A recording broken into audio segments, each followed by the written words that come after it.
Good evening, my friend, and welcome here to the XCAL Web Shops 350 live from Rockingham, North Carolina, home of the Rockingham Speedway.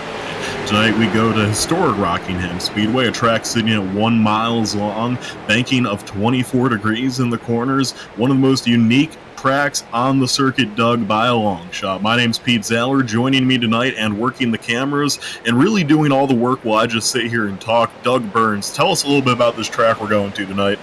Man, this track is a lot of fun. Both ends of the track have different banking and different radiuses. So, plus this track being uber abrasive, these guys are going to have to be careful. They're going to have to save tires, and once the tires start to wear off, these guys are going to have no grip, way less than usual. They're going to be sliding all over through the turns. It makes for some exciting racing here. It certainly does, and speaking of exciting racing, I'm down here on pit road with tonight's pole sitter, my old pal Matt Bear, and Matt Bear, tonight the number 3 machine's going to be rolling off from the first position, so, tell me how you're feeling about your ride tonight, and, what you kind of expect to see out of a race here, one of the most unique tracks on the circuit. Tonight should be a pretty good little run. I think there'll be a lot of drafting involved. People are going to be sitting in line for probably the first 2 or 3 rotations if we go green. And then once we get those pit cycles out, you're going to see guys spread out through pits. And I think that'll be what spreads people apart more than just pure speed wheel tonight.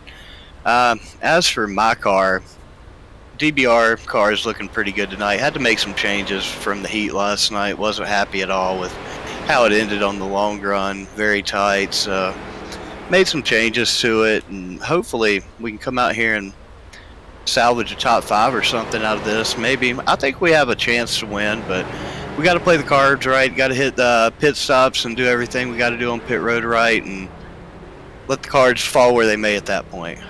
Now, Matt, new season, a lot of new fans to XCAL Racing, a lot of people watching that might have never watched before. So to all the new viewers at home, Matt, maybe they haven't picked a driver yet. It's the only second race of the season. Tell me one thing about Matt Bear, about, if I was a fan, why would I want to be a Matt Bear fan? Because at the end of the day, it doesn't matter who's in front of me. I'm better than them, and they know it. And I'm going to find a way around them at some point, one way or another, whether it's on track, in pit road, strategy-wise. I think I've got 99.9% of the field covered every day of the week on strategy. So, I don't need to be the fastest car every week. You just got to outsmart everybody every week. So if we can go out here and do that, I think we've got a chance to go out here and pull a title off. All right, thank you, Matt, and good luck out there tonight. Thank you, brother. I appreciate it. Yes, sir. All right, and I believe, Doug, you're further down on pit road with Joe Campbell. Hey, Joe, welcome back, and obviously not the same start that we saw last season for you last week, but not a bad finish. Your team is looking strong coming into tonight. Yes, sir. Yeah, it was a little different, but, it is what it is. Can't win them all. It was fun. XCAL, they put on a great program here, and always fun to run, even if it's not a win.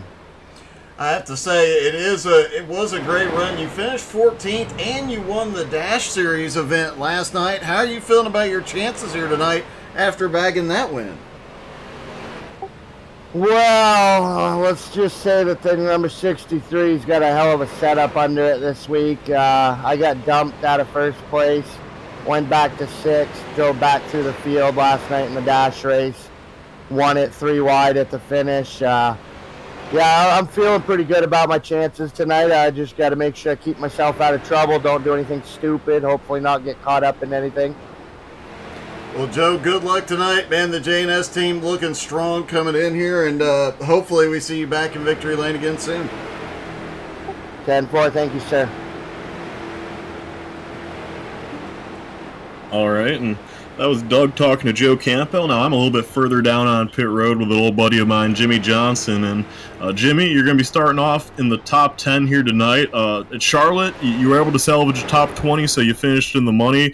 Probably not quite the finish you were looking for, though. So tell me, how do you feel about your car here today at Rockingham and your opportunity to possibly rebound from a rough start to the season? I feel pretty confident. I feel top 10 is definitely very doable. I mean, the car's comfortable. I'm never the fastest as a hot lapper, but I'm just consistent and don't kill the tires. So that's my main goal for tonight, and just have a clean race and try not to get killed. So, Jimmy, I know you've been racing a while. You've been around race cars and a lot of racetracks over the years. So tell me, Jimmy, Rockingham, really not another track like it. It's a mile track, shaped very uniquely banked, very abrasive surface. Tell me what makes Rockingham such a challenge compared to most other tracks. The bumps. It's very bumpy, especially in the corners. It feels like you're riding a wave all the way through the corners, nonstop. Especially you gotta have your entry just light, where you're gonna be loose in, and then same with coming off. You just gotta ride through the bumps, and hopefully you have a good shock package that gets you right through the bumps. All right, Jimmy. Well, hoping to see you have a good run out there tonight. And before I let you go catch up with the team, any sponsors you want to give a shout out to? Yeah, I'd like to thank my owner, Warlord Gaming, Edmund Jones, Moonlight Speed Concepts, JR Button Box, and Edward Setup Shop, Team EHP for all their support and help. And hopefully we have a great season. That's the whole goal. All right, that's Jimmy Johnson starting in 10th position tonight. And Doug, to wrap up interviews, I believe you're a little bit further down on pit road with Scott Gilliott. Hey, Scott, obviously a rough race at Charlotte last week. Starting not the best start tonight, 22nd. Can you get up through this field in that 21 car? Well, the car seems to be having pretty good handling. I'm just kind of new to the series and just trying to kind of work my way through and get a feel for these cars. Kind of new to it. You got Jeremy out there to give you a hand. Do you guys plan strategy to work together, or is it every man for himself? We got our strategy, and then at the end, it's kind of every man for himself. Scott, I want to just ask you a question real quick myself. So, Scott, obviously, you're the father to both Adam and Jeremy. How cool is it for you to go out there and, run a race with these guys, even though it's a virtual race, but to go run a big broadcasted race with your sons? How cool is that for you? Oh, I just love it. It's nice just to be with the boys and having a good time with the cars and working on the cars and getting the setups going. And Jeremy and Adam, they help me a lot with the setups and all that. But one of these days I'm gonna be able to outrun them. Scott, I do have to ask, as a father myself and knowing how much fun it is to race with your kid, you have to get that digging. So, who's faster, you or the boys? Well, stimulus racing was started when we do a little bit of road racing, and when it comes to road racing, I'm a little bit quicker. The ovals right now, they both got me on the ovals. Well, keep up the good work, man. It'll be great to see you pass your boys one of these days. I appreciate it. I got Jeremy starting behind me this time, so maybe I keep him back there. Good luck, man. I hope so. Hey, thank you. All right, Doug, so that was Scott Gilliott, father of Adam and Jeremy Gilliott. His two sons, they're no slouches. Adam Gilliott's considered a guy that could maybe make it to the second round of Road to Pro this year.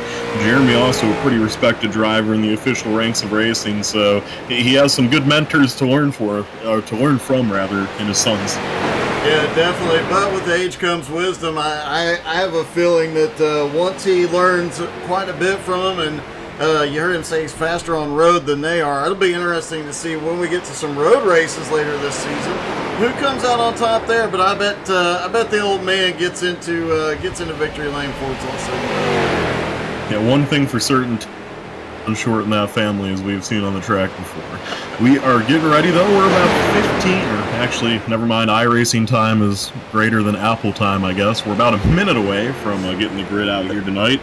So, Doug, looking towards the race tonight, obviously, there's going to be a lot of storylines to follow. One of them, though, Kyle Bartels, winner last week, picked up his first win in the season opener. Can that 7 car keep up momentum, or was it just, a once a flash in the pan restrictor plate win?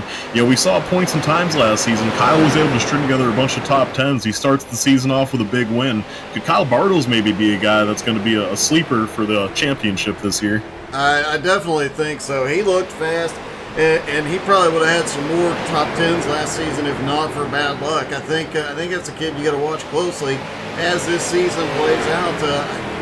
I fully expect to see him back in victory lane. I fully expect to see him up in the points as the season goes on. Yeah, and he's driving the right number for an Underdog Championship story. The number 7 that Alan Quickie famously drove to Underdog Championship, so it's going to be piloting the right number. Well, here we go, Doug. It is time to get this grid underway, and here's the starting grid for the XCAL Web Shop 350 from the Rockingham Speedway. Starting on pole position, that is, position number 1, will be the 3 car of Matt Bear. On his outside, rocking the number 46 Moonlight Speed Concepts machine will be a old face returning to XCAL Racing, Matthew Brinson. In third position, in the number 66 Moonlight Speed Concepts machine, will be Kendrick Cryer, making his return to the series after winning 2 races last season. In the fourth starting position will be the number 29, Alex Crapser, a 2-time winner last season himself, and long considered one of the most talented drivers in the field, and to top it off, birthday boy today, Alex Crapser. In fifth is Noah Carpenter in the 42, sixth is Brent Meckes in the 44, seventh is Stephen Rex in the Droppin' Bombs Racing Machine, number 10. In 8th is the number 55 of Albert Hewins. 9th is Jimmy Johnson in the number 39. 10th is Kyle Martin filling in for Austin Edwards tonight in the number 18 machine that won the championship last year.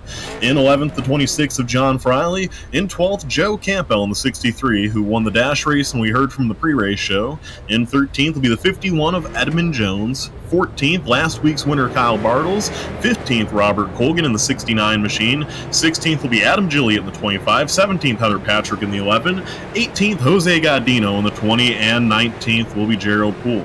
20th will be Sean Andrews, 21st Scott Gilliott, 22nd Derek Colson, 23rd Arthur Hendren, 24th Ryan Seams, 25th William Mann Jr., 26th Parker Retzlaff, and in 27th will be the 30 of Zach Edwards. Rounding out the field in 28th position will be Jeremy Gilliott as we get ready to go green on a very foggy afternoon here from Rockingham, North Carolina. It's definitely an overcast sky here over the speedway. So here we go down into turn number 3, where the 3 car of Matt Bear will be leading the field to the green flag. The pace truck brings the field down through turns 3 and 4, where we are getting ready to go at it for 300 laps tonight. 300 miles, 300 laps from the XCAL Racing Web Shops, 300 from Rockingham. Off of corner number 4, the iRacing official pace truck will make the hard left-hand turn into the pits. Bear has the field in hand, and the green flag waves, and Matt Bear is down and away, and a good start for both the outside lane and the inside lane as Brinson sticks right to his door. Yeah, you mentioned the fog here tonight. That's going to play a big factor here. These guys coming down the back straightaway. We'll take a look at some in-cars here in a little bit, but coming down the back straightaway, they're not going to be able to see very well into turn 3. So if chaos erupts, problems could come out of just being unable to see. I have done quite a few fog races myself. It definitely adds an element of excitement, but an element of danger. Battle going on for second right now. The 2 Moonlight teammates on the inside. Cryer looking to take over that spot from Brinson, and he does not quite. Looks like he does. Brinson going to come down in front of Noah Carpenter, and it will be Brinson falling to third. Cryer, after a good start, up to the second position already as Bear shows the way. So the top 5, no real battles going on. First battle on the racetrack back in 10th. Joe Campbell passes teammate Albert Hewins. He's going to take over the 10th position. Looking to also move up through the field. Last week's winner, Kyle Bartles, he's on the inside right now. Bartles picking up a few spots. He's already up to 11th after starting 14th, so a strong start for last week's winner, Kyle Bartles. Edmund Jones also moving up the field right now. Looks like in the middle of the pack, we got a lot of guys kind of moving and a lot of guys dropping. And back up front, it looks like the top 3 have started to pull a gap on the field extremely quickly. Bit of a surprise to see the gap this early, see guys pushing this hard. We usually see guys settle into a rhythm, but you've only got a few laps of real good traction, real good tires, and then you've got to start conserving. So after about 5 laps, speed starts dropping. Joe Campbell just set the fastest lap of the race so far, but after about lap 6, they're not going to have much tire pressure, or the tires are going to start really wearing. Yeah, and they have pulled out to a second lead, have the top 3, and the top 3, they're on different teams for XCAL, but they're all 3 on Moonlight Speed Concepts when it comes to racing on the iRacing ranks. So I know they're comparing setup notes, and they might even be talking to each other right now. I'm not sure of that, but some great racing going on up front. In the middle of the pack, though, we have some really good racing going on. Here we go, Kyle Bartles, he's going to the outside. He's looking to pick up a position on Joe Campbell the hard way here. He's looking like he's going to try and get by McRecken. Austin Edwards not in the 18 car tonight. Kyle McRecken Martin back in the car. That definitely adds another level of excitement. You know, if there's a guy out there named McRecken, things could get exciting around him. For certain, Doug. And why don't you talk a little bit about McRecken for a minute? I'm about to share your link to a few people. McRecken, he is a guy, you've seen him in Jones BS Racing, you've seen him here, he raced pretty much the full season last season. He's a guy that knows how to get through the field, get up there and get it done, conserve the car and make stuff happen, but he does have a tendency to get over-aggressive at the wrong time, and that's how he has earned himself the McRecken nickname. So we'll have to see how things play out. Looks like the Ryan Seams fan club already in the house tonight as well. Ryan up 5 spots already into 19th. Yes, he does. As looking at this right now, already up to the 19th position. Seems making some strong moves there as he comes up through the rear of the field. Up front, though, we have a really good battle going on. Looks like Joe Campbell goes to the outside of Stephen Rex for 8th position. Robert Colgan already up from 15th position. He's working on Jimmy Johnson for the 10th for the 10th position right now, and he will take the 10th position momentarily. So Jimmy Johnson up 5 spots since the start. Kyle Bartle's biggest mover so far, though, he is up 7 spots, and he's already working on Noah Carpenter right now for 6th.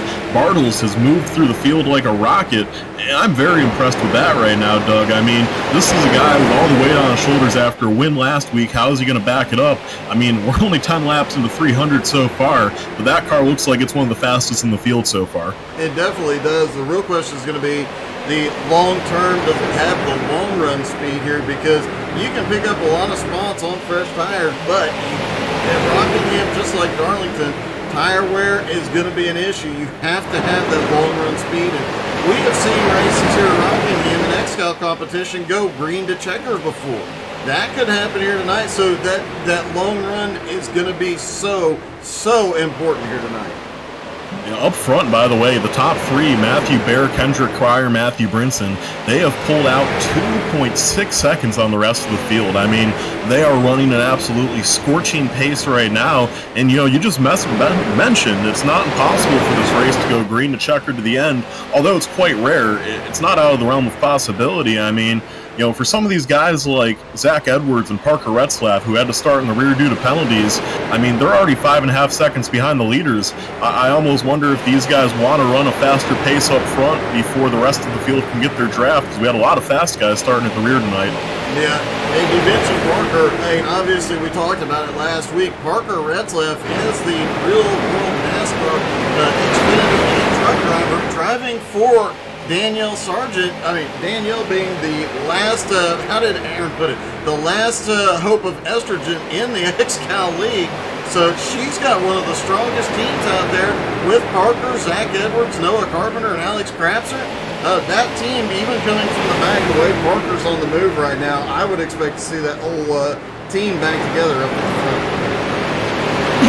For sure, as we sit right now, though, actually starting to make up the gap a little bit. Kyle Bartles got to that second pack, and he's helped him out a little bit in terms of draft here. They've actually started to reel in the lead pack a little bit. They've cut in about half a second, it's down to 2.1 seconds. So right now we have a second pack there, and Kyle Bartles doing a real nice job right now helping that pack catch up. He's actually up there with his teammate Brent Mekes and Alex Krapser right now. Those are a little pack of 3. The pack of top 3 is actually starting to become a pack of 1. Matt Bear is starting to open up a little bit of a gap on these other 2 guys, but the rest of the field continues to chip into their lead right now, so I almost wonder if Bear getting too big of a lead right now is a bad thing and hurting their draft. It definitely could, especially with them starting to close in. I mean, you got Brent Mekes helping reel this thing in. And you mentioned Alex Krapser. It is his birthday today. You know he'd love to get in victory lane here. And with this second pack gaining on him, anything could happen here. Matt Bear pulling away a little bit, not getting very far, but the advantage of that is if he can get far enough away, he'll get into lap traffic quicker than everybody else. He can put some lap cars between him and everybody else. And as we said, if this thing stays green, the lap traffic is going to be huge, and we could see a large number of this field going a lap down.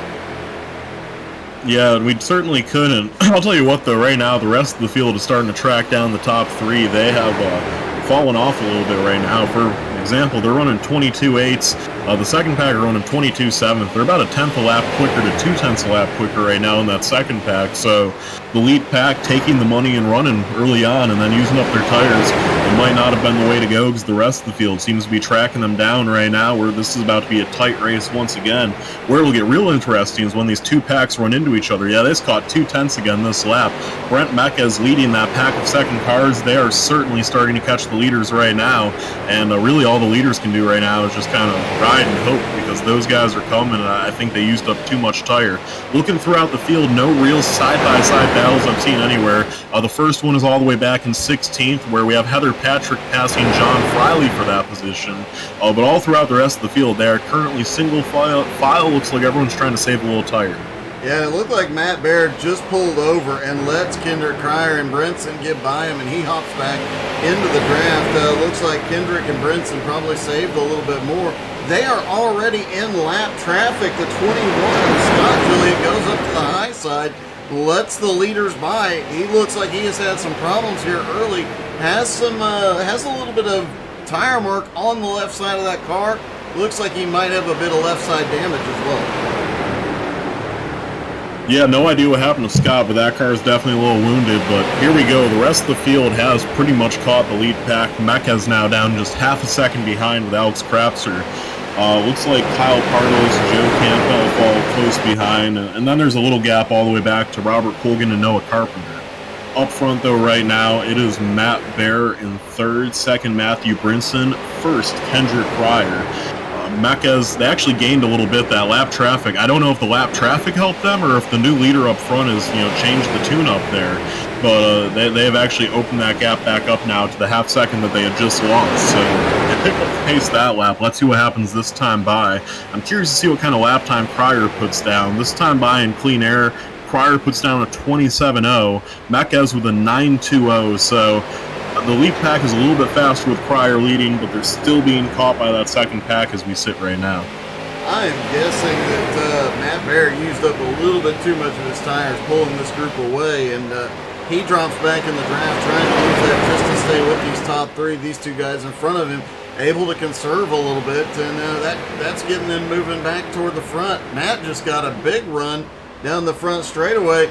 Brent Mekas, though, is closing in. He is now within drafting range, so they are back in the fight, and that lead group is now about 6-7 cars deep, with Joe Campbell at the back of it, Noah Carpenter in this group back behind, now looking to close that gap as well. Yeah, and they are absolutely have caught up right now. This is now a 7-horse race up at the front of the field. So things get tight back up at the front. Cryer still leads. I believe a pit window here is now probably somewhere around the 50 lap mark. That was a heat race. So somewhere around lap 50-ish is when you should see these guys pitting. Thinking maybe a little bit before. So we're probably somewhere around halfway through a fuel run right now. And as we sit, it is a 7-car breakaway. Mecca's almost to the bumper now of Matt Bear. I mean, he is just absolutely right there. Then Alex Krapser, Kyle Bartles, Joe Campbell also waiting in the wings. 7 cars in the lead draft right now. Noah Carpenter is the first car out of the lead pack, followed by Robert Colgan, Stephen Rex, Jimmy Johnson, Kyle Martin, who just had a moment with Jimmy Johnson, and Edmund Jones. And honestly, the rest of the field, for the most part, pretty much has some sort of this draft until you get to a few stragglers way out back. Speaking of the people coming through the field, Parker Retzlaff, the NASCAR driver, is on a mission here tonight. He is already up 10 spots, and he's bringing Jeremy Gilliott with him. Jeremy up 11 spots right behind him. They've been pretty much nose to tail as they come through the field tonight. Parker now up into 16th, Jeremy in 17th. These two guys, they are marching toward the front. But we've talked about the tire wear a lot. They're going to have to be extremely careful. Adam Gilliott also there with them. These three guys are coming through this field quickly, but they're going to have to be really, really careful about not burning up the car trying to make something happen. Yeah, they're coming through the field, but they're still 4.7 seconds back from that lead group, who now is in a comfortable draft right now. And I mean, It's a tough situation. The pace has picked up front, though. Matthew Brinson, Kendrick Fry are working really good together right now. They have opened up a little bit of a gap. And, it's funny, Doug, Mekes, Krapser, and, the rest of the guys, they got there. But as soon as they got there, it seems like Cryer and Brinson turned it up a notch. Yeah, and you have to wonder, these guys, because of the split in the pack, at least Mekes, he's at clean air. Since pretty much the drop of the green flag, these three broke away. Megas picked up a couple of spots early and then gets into clean air and has had clean air to run him down. But once he's in that dirty air behind Matt Bear, that may be, and with the tire wear to get to him, that may be affecting his handling a bit. Yeah, I'm not sure. He pulls right up to the bumper, though, right now of Matt Bear. I mean, he is there.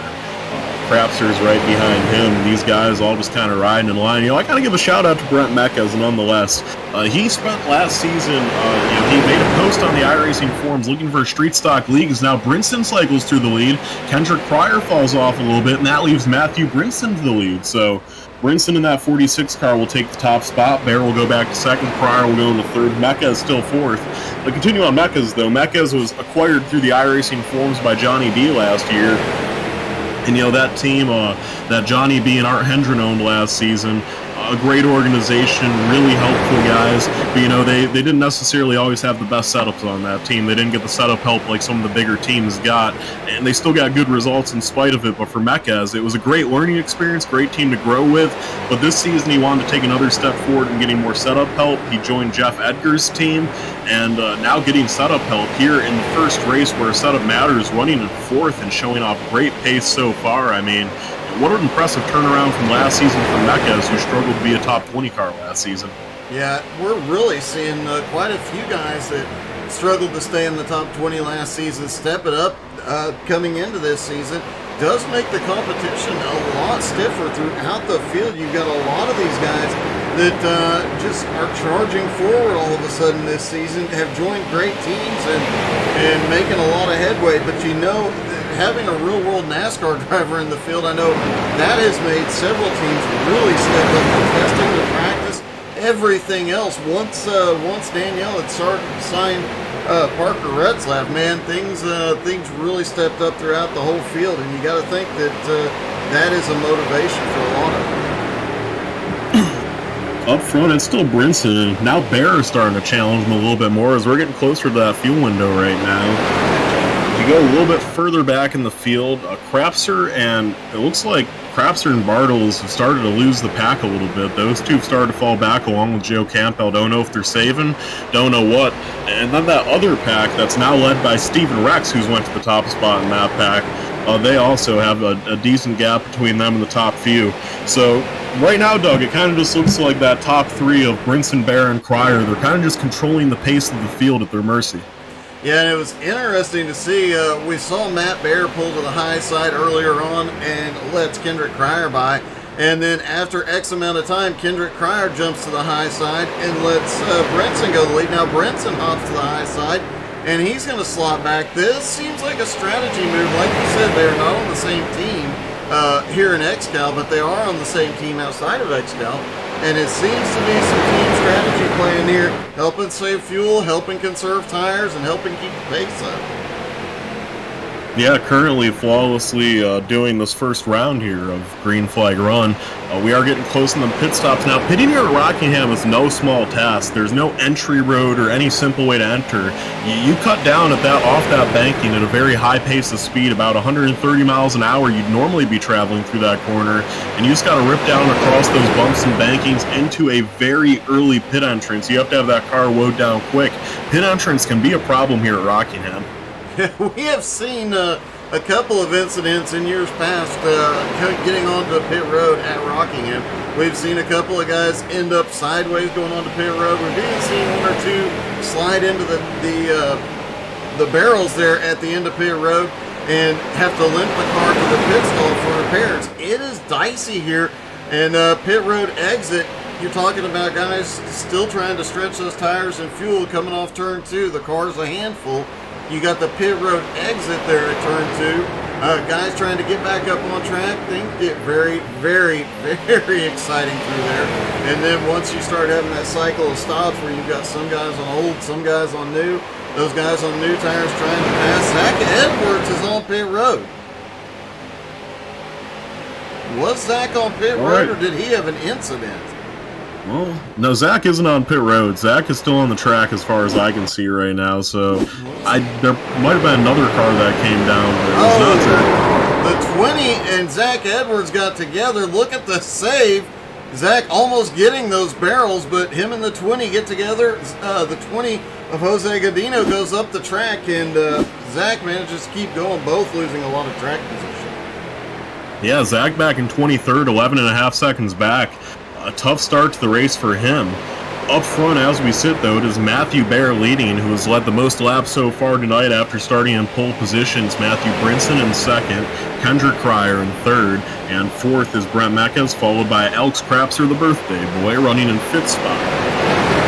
So we certainly a lot of talent in that top five, but coming up in this first green flag pit stops, I'm curious to see where the strategy goes, because I'm almost positive those top three used more fuel than the rest of the field.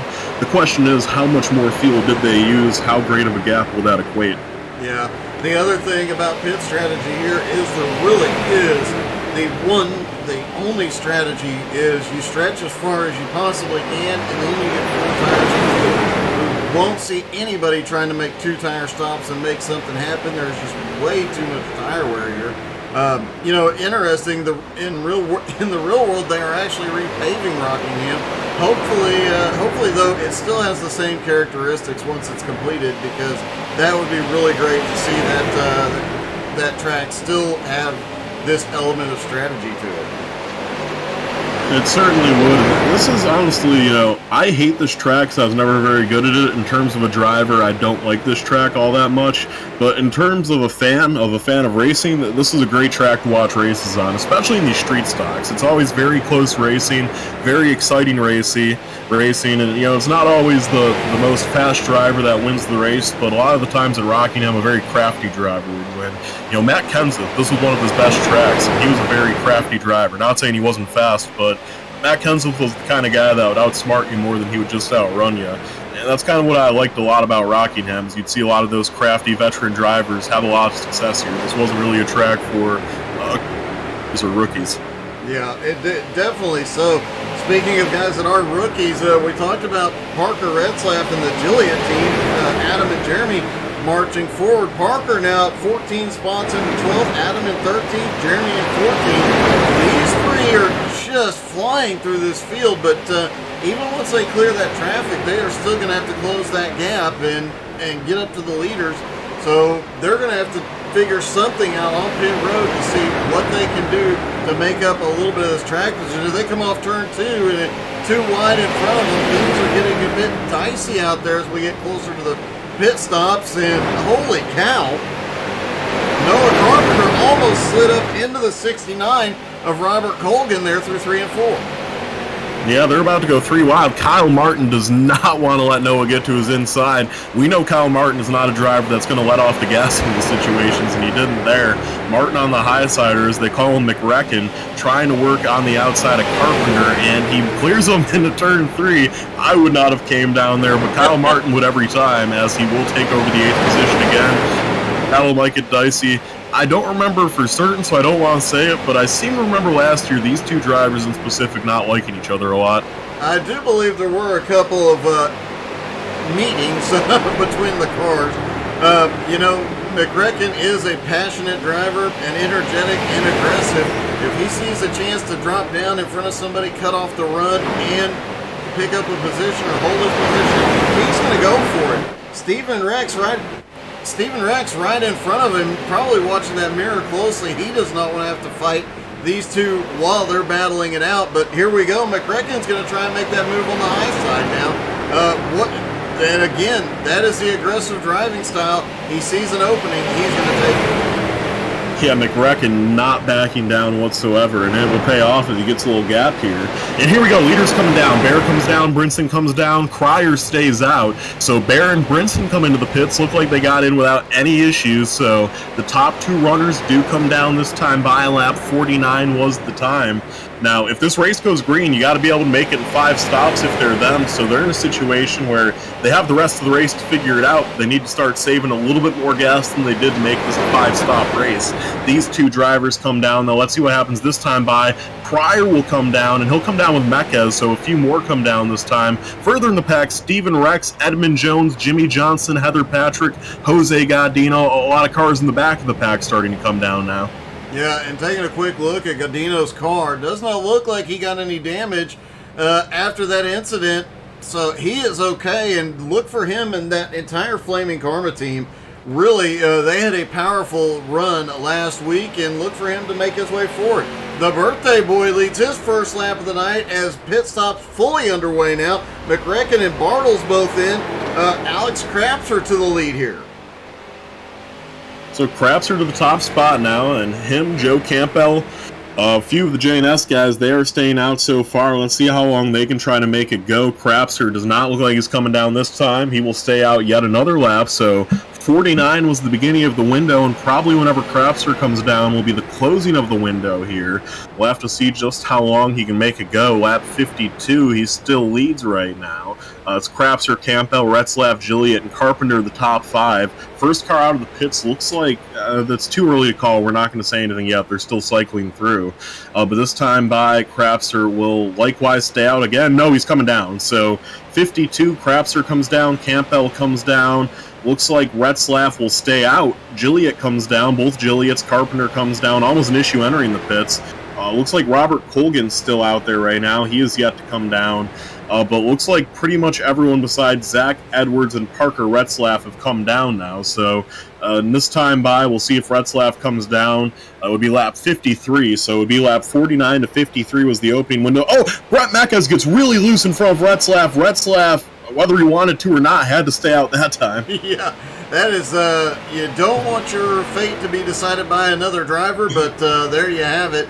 And while the pit stops cycle through, we're going to take our first commercial break. Don't go anywhere. We'll go side by side. And as they continue, green flag pit stops.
Welcome back live here on How to Suck at iRacing. PDJ Zeller alongside Doug Burns doing all the camera work and color commentary this evening. Here we go. Pit cycle cycling through right now. It was Parker Retzlaff who made it the furthest. He went 55 laps. The earliest was Matt Baer and Matt Brinson, lap 49. So these guys have about a 5-lap difference right now. Zach Edwards just left the pits, then came back down into the pits. He must have got some sort of penalty, so Zach Edwards' race going from bad to worse, but the lead will cycle through to Matthew Bear now. In second place will be Kendrick Cryer, third Matt Brinson, fourth Alex Crapser. That's your lead pack. Matt Bear is going to let Cryer go and lead. Bear's going to go save some gas behind Crapser. They opened up a 6-second lead now over Kyle Bartles and Joe Campbell. Then it's another pack about 2 seconds behind those guys, Kyle Martin, Robert Colgan, and Noah Carpenter. And then rounding out your top, he's in a pack with his brother Jeremy and Brent Meckes. And yeah, there's just a lot of scattered 3 to 4 car packs all around the field right now, Doug. Yeah, it's about that time. We'll see it as they get later into the run. This thing will cycle back through. Guys will end up back together, and we'll really start to see who's the fastest out there as this thing goes on, as these long runs and as these smaller groups start to reform. It's definitely going to be fun to watch because this is always a cat and mouse game. Can you stretch it? How far? And what can you do with that strategy? Just a shout out to some of the fans here tonight. Nicole, that's what she said. Creasel in the chat cheering on Gerald Thanos Pool. Fried Rice Official cheering on the Team Moonlight. Steven cheering on Brian. Amanda cheering on Derek Colson tonight. Of course, the Ryan Seams fan club all here. Jason Seams is here. Steven is here. Everybody is here. Danny Sargent, good evening as well. Yeah, I see a lot of Matt Brinson fans in the stands tonight as well. So Matt Brinson been representing them well. And, Doug, Matt Brinson, the guy, he bought a team last season, only made a few starts, handful of starts, had some success in those starts, but not a ton of XCAL experience. But you talk about on the official side of iRacing, Doug, this is a guy that has beaten the likes of Ryan Coombe and Kenny Zeems to win an SK Modified official championship. This is a guy with a 7.5K I rating on his account. He has 2 accounts that are 6K or higher. He's a guy that has competed for overall late model championships before. Maybe not a ton of XCAL experience, but Matthew Brinson, when you talk about some of the big name short track drivers on iRacing, Matthew Brinson certainly among those ranks. Yeah, it really is. And when you talk about the I rating and how high some of these guys are, when you talk about oval I rating, the average is about 1,400 to 1,800. That's where most of us will fit in. But XCAL, the average I rating is well above 2,000. You've got guys in here. Parker Retzlaff has an 8,400 I rating. You've got the top 2 that are over 7,000. The third and fourth place over 5,000. I mean, the I rating's just extremely high. There's nobody in triple digits. Everybody is 2,000 or is close to 2,000 or more. It's insane, the quality and the level of competition here, and that's what makes these races so much fun. You've got the high level of competition. You've got the longer races. You got the strategy element. These guys and their teams have to have the whole package here together to make a win happen. Yeah, you want to talk about the I rating just in the top 5 right now. So here we go. Looks like Matthew Brinson's going to cycle through to the lead. He's going to take the lead away from Kendrick Cryer, and Cryer will cycle through to the back of this pack. So Cryer going to save some gas now. But just the I rating of the top 5 right now as Brinson takes the lead. Brinson, as we mentioned, 7,500. Alex Crapser, 5,500. Kendrick Cryer, 7,200. Matthew Bear, he has 5,100, and Kyle Bartles has about a 3,800, I believe. And, he's even 4,000, and he's the low man of the top 5 right now. Just some crazy high I ratings here. The field as a whole, the strength of field for this race was a 3,000, and that was really weighed down by probably like 2 or 3 of some guys that just don't run a whole lot of officials and have low I ratings. So high SOF, high quality competition, and a high quality competitor cycles through to the lead in Matthew Brinson. The birthday boy Alex Crapser now rides in second, and I don't know if you remember here last year, Doug, but Alex Crapser might have had the race-winning strategy here at Rockingham. At the end of the race, it came down to him and Austin Edwards, and it was kind of a controversial finish, but heading into turn 3 on the last lap, Crapser and Edwards were side by side. There was some contact between the two. Edwards made it through. Crapser ended up second.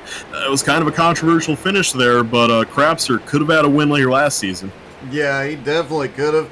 And that has to be on his mind. Austin, the defending champ, not here tonight. So Crapser probably thinking he might sneak one in here. You never know what will happen at the Rock, but Yeah, it was definitely a fun finish. And speaking of fun finishes, Petey, one of our favorite tracks is next week. We're back at USA, where we saw, well, I believe it was 2 years ago, you and I calling one of the most epic finishes we've ever seen. Yeah, that's another one where, Alex Crapser kind of ended up on the wrong side of things. Alex Crapser, I will say among anyone, he is the cleanest driver on iRacing. I have never once seen him give a bumper to anybody, and he's so fast. He has to be the fastest guy that is as clean as he is, because my goodness, this guy doesn't lay a bumper on anyone. Well, a couple years back, Kendrick Cryer's going for his first career win at USA. Alex Crapser tracked him down from about 3 seconds back with 10 to go. Crapser tried everything. He tried to get underneath him. Cryer chopped his nose. He tried to go to the outside of him. Cryer chopped his nose. Well, on the last lap, he finally gets to his outside in turn 3, and coming off turn 4, he was about to high side hustle Cryer. He was about to do it clean up top and beat him back to the wire. But a Cryer came up the racetrack, put him in a wall, and they both rode the fence all the way to the finish line, where Kendrick Cryer got his first career win. That's just kind of the story for Alex Crapser, Doug. He's finished second in the championship more than anyone else in the history of XCAL. He's done it 2 times. He's finished third 2 other times. And, he's won some races along the way, but a lot of second places that could have been wins if he was just a little bit more aggressive. And, he almost feels like XCAL's Mark Martin, the guy that he's always right on the doorstep, but might just be too nice to get it done.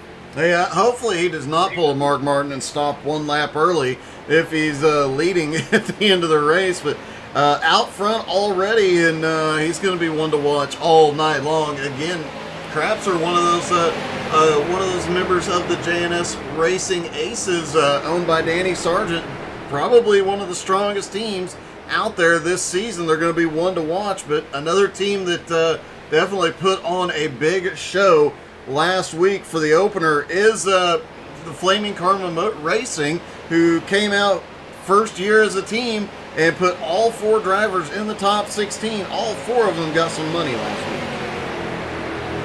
week. That they did. Let's look at, so the last car to come into the pits was Parker Retzlaff, and Doug, he ended up a lap down after this all cycled through, so I'm not sure if he didn't get a penalty or something entering the pits, but Zach Edwards 3 laps down, Retzlaff 1 lap down, so unless I'm just missing something, it seems like their strategy did not work out. No, it looks like Retzlaff's stop was about 45 seconds longer, so it had to have been a speeding penalty entering pit road. It's gonna be a lot to make up, but a guy who races in the Xfinity and Truck Series does have cup teams looking at him. Yeah, I think he'll figure out a way to work his way back up. And it is awesome to say there's a lot of leagues out there. There's a lot of guys that NASCAR drivers out there on iRacing. Not many of them hop into leagues. Certainly none of them in a league as big as XCAL. No, certainly not. XCAL Racing is still recruiting. If you're interested in becoming a driver in iRacing's premier street stock league, be sure to check out www.xcalracing.com. From there, go to the 2023 tab, and you should be able to figure out how to buy a number for 2023. Still not too late to get some owner's points out. So up front, leading this race, the birthday boy Alex Crapser in the number 29 car shows the way around. Matthew Brinson in second, Kendrick Cryer in third. The 3-car pole setter of Matt Bear is in fourth, and Joe Campbell just made a move up to fifth, as it looks like the cars behind him are starting to save a little bit more gas. Kyle Bartles just fell back to sixth. I believe as we stand right now, Bartles would be your points leader after having a win in week 1, and he is still doing a very good job so far. Very good job, Bartles in sixth. Robert Colgan having a nice run up in 7th right now. The Gilliatt brothers, Adam and Jeremy, running 8th and 9th. And Brent Mecca continuing a strong run, running 10th, rounding out our top 10 here. As, once again, we're probably about 20 laps away from the next fuel window here, as we're chipping away laps. And I'm knocking on wood as I say this, Doug, but I don't see where a caution's coming from anytime soon. There's nothing that would really draw a caution that I can see. I honestly think if we see a caution in this one, it'll be during a cycle of stops. I think last year our first caution came, and we only had like 2 cautions last year, and they came during the cycle of pit stops, and it just problems getting on or off of pit road, primarily getting off of pit road because of how the pit road exits onto the back straightaway. So we'll see how it plays out. But you know, we did last season for the first time ever have an XCAL race that went green the full length. I don't want to jinx it, so I'll knock on some wood here. Could we see that again? We always said that if we ever saw that happen, we kind of expected it to be here. Yeah, this wouldn't be a race that would surprise me. I believe there were 2 or 3 on an oval last season that went green. I forget the exact tracks. I know Auto Club was one of them because I ran that race and it was boring as all heck until the end. But this one could be another track where it certainly could end up happening. And I'm just looking around the field right now. I'm trying to find a battle. I'm trying to find something to entertain you, my friend, with here. Unfortunately, there's all single file right now. There's nothing even resembling side-by-side racing. I can tell you a good run right now, though, and that would be Heather Patrick. Sean Patrick, of course, famously races on his wife's account, has his wife's name, Heather. Sean, a great guy, though, running up in 11th spot right now, leading Jimmy Johnson and Kyle Martin. It actually now looks like Johnson and Martin will drop to the inside. They're going to take the position away from Sean Patrick, but still a good run. Yeah, Sean almost gets the wall there, as it's still a good run for him, but he's going to lose actually a slurry of spots now as Carpenter and Hewins are going to get by him. And now Jimmy Johnson will lead this pack as they're going to try to catch up to the pack that has 7th through 11th place right now, from Robert Colgan to Edmund Jones. What about Albie Hewins? Last week, a great run. This week, back in it again, up in the top 15. Albie had so much bad luck last season. If there was a wreck on track, it caught him. If there was a wreck at other tracks across the country, it caught him. He just had terrible luck. Every time he got a good run, he'd get caught up in somebody else's mess. And here he is 2 weeks in a row running up in the top 20, having much better luck and able to really show up. He's got some speed out there. He just needs some good luck and things to fall his way. We could see him up battling for a top 10 championship spot. I think he could easily be a top 10 championship driver. Oh, Noah Carpenter makes contact with Jimmy Johnson. Johnson goes up the racetrack. But Hewins is an underrated driver, man. I'll tell you what. He kind of falls in the same boat as Crapser. Not quite, I wouldn't say he's quite, on the skill level of Crapser, because Crapser, in my mind, is one of the best of the best. But Albert kind of is just a passive driver. He's never going to do anything dirty. He's a guy that won't wrong you. He's always going to race you very clean. And unfortunately, sometimes they say the nice guys finish last. That's been the case for Albert a lot last year, where he just kind of was too nice and got ran over. But when it doesn't come down to things like that, when it's just speed and racecraft, Albert's probably near a top 10 driver in XCAL. He's floating around that top 10 spot somewhere.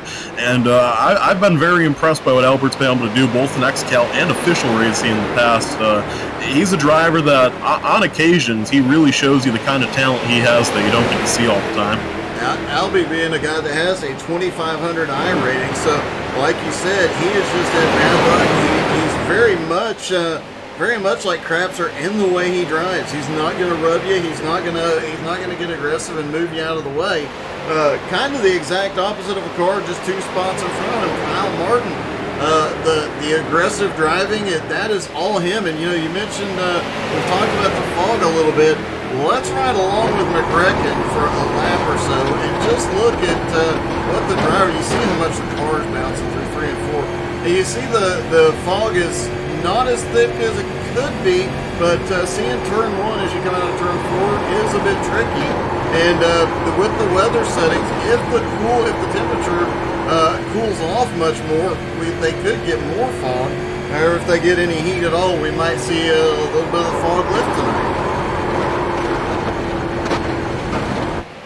Yeah, I don't know the forecast in Rockingham, North Carolina tonight, but that's certainly a possibility.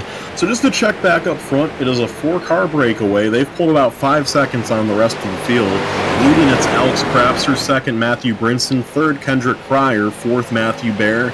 And that's your top 4 breakaway right now, as they have quite a big gap on Joe Campbell in 5th, Kyle Bartles in 6th. And then a huge gap back to Robert Colgan in 7th. Leaders have 12 seconds on 7th. They have about 5 seconds on Campbell and Bartles right now. Campbell getting a lot of help from a car 3 laps down in Zach Edwards. So a lot going on in this race. Quickly approaching the 1/3 mark of this event as we sit right now. Hitting to about lap 90. So as we sit right now, looks like these guys, they're going to need to try to draw their runs out to about Last time I think Bear got to about lap 49. This time he's going to be wanting to try to get to 100, see if he can stretch it out that far. Yeah, and you got to wonder, I mean, Parker Retzlaff, he got a penalty on pit road. I was looking at it, it looks like John Friley also may have gotten a penalty on pit road. He lost quite a bit of time as well. So those two drivers, they've got a lot of ground to make up. You have to wonder, Petey, does it help them if this thing stays green? Obviously, if the caution comes out, they get a wave around, but these guys who stretched a little bit further on fuel, if they have the perfectly timed caution, they can make up all that ground and then some.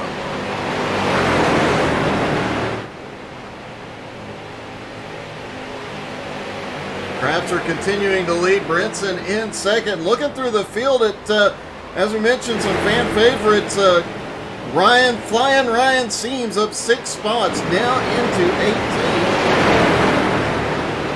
18. Sorry, Brett. You're fine. Adam Gilliott and Jeremy Gilliott up to 8th and 9th. They are on a mission tonight. Yeah, they've definitely had a good run. They've been coming up through the field from 16th and 28th, respectively. Jeremy Gilliott, the big mover tonight, in the 28th position, already up to the 9th spot right now. What a good run for him. There's a lot of great racing going on, though, all around this track. Very, very exciting, fast-paced race. So if you're one of these top 3 cars right now, we're not Crapster. We know Crapster is probably going to make it to about lap 104-ish. But if you're a Brinson, a Bear, a Kendrick, one of those guys that had to pit a little bit earlier, they're looking to make it to about lap 100, 101. If they can extend it out there, then they should be moving in the direction of making this a 5-stop race. In terms of strategy, though, if this thing goes green, the hand is played to Alex Crapser, the birthday boy, right now, because he already can take less fuel, and I don't think they can make up the gap. He was already opened up on that first stint on them. So pretty much right now, if this thing were to go green, Alex Crapser is playing a really good hand right now. It definitely is, and it looked like Matt Barrett, Kendrick Cryer, and Matt Brinson all are going to follow him around and save fuel. Did look like as Brinson moved over to fall back into 4th place, he might have gotten a little love tap in the wall. I think he just gave the wall a bit of a kiss. We saw that car bobble a little bit as they come past the lap car. That is the 37 of Art Hendren. William Mann Jr., the Manslammer, on pit road for his second stop, and wow, this is a bit early. Yeah, no, that's very early. That's that's just not as early as you want to be pitting here. You got to remember our leaders last time came down lap 49, so this time 99 would be okay if they can make it that far, but they're really going to be looking to try to make it 100, 101, because you got to make this a 5-stop race. Because Crapser's going to make this a 5-stop race. Campbell can make it a 5-stop race. Pretty much everyone we know can make this a 5-stop race right now, except Bear, Cryer, and Brinson. Even Cryer made it to 50 last time, so he's right about there. We just need to see if Bear and Brinson can get the fuel mileage to last a little bit longer this time. As lap 97, no one comes down yet, so lap 98, I think that's when the window will open. We'll have to see who ducks down. Brinson's down and Thanos both down on 98. So starting to see this full field cycle back through. We got this great strategy right now, but a caution throws a curveball into all of this, of course. These guys are calculating it like it's going to go green to the end, which is possible. It has happened in XCAL a few times, but all you need is just, Kyle Martin getting mad one time, and, that's that. And it definitely could happen. I have to say, Parker Retzlaff has to be hoping for that caution here in a lap or two as Jim Johnson comes down pit road. Retzlaff out there in 20th is going to pick up quite a few spots here, and he did go to lap 55 on that first cycle of pit stops, so he can make it to about 110 as Kendrick Cryer is in.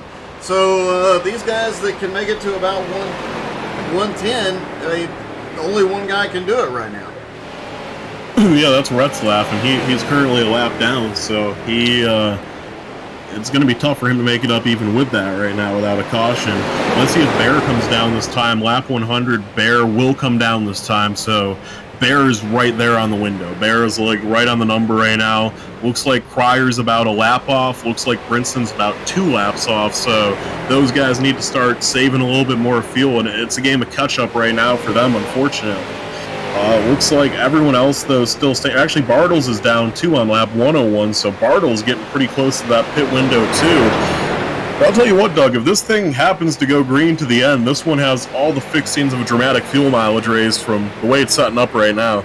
It definitely does, and we've seen it happen more than once where we have them come down late in the race. Somebody thinks they've stretched it enough, but they end up running a lap or two short. Or we have guys having to come in at the last second with a big lead, having to do a splash and dash, but losing that opportunity for a win. So anything can happen as Crapser is going to give up the lead here.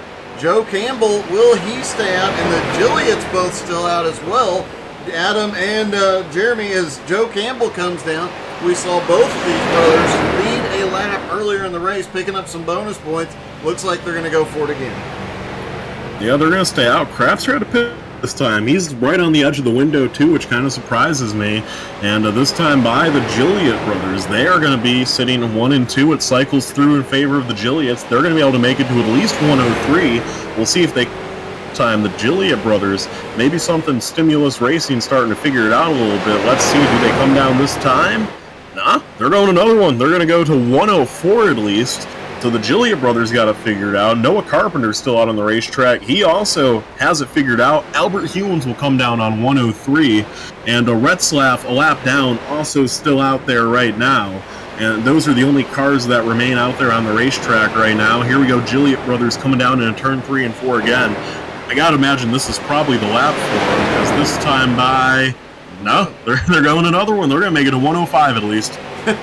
And while we watch the Gilliatts, we'll go to our second commercial. Don't go anywhere, though. We'll go side by side. You guys won't miss a thing.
Welcome back, my friend, to Rockingham Speedway, and the cycles through as Parker Retzlaff comes down on lap 107. He will be the last car to pit.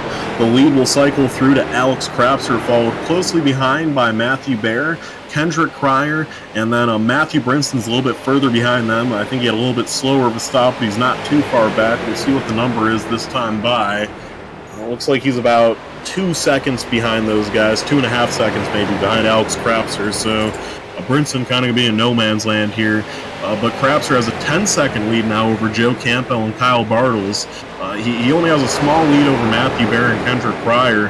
And the fuel window is much closer this time. So as we make it through that pit window here, this is starting to look like maybe maybe a three-man race here, as it looks like Cryer, Brinson, and Bear, those three are going to be contending with Crapser.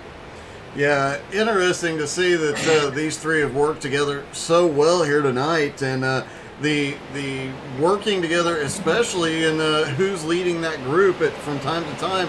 They make sure to rotate all three of them around so that they can save some fuel. They get a little bit more separated this time, so we'll be watching to see if maybe Matt Barrett, Kendrick Cryer just crack the throttle a little bit, let Brinson get back up to him, and they can continue working together like they have been.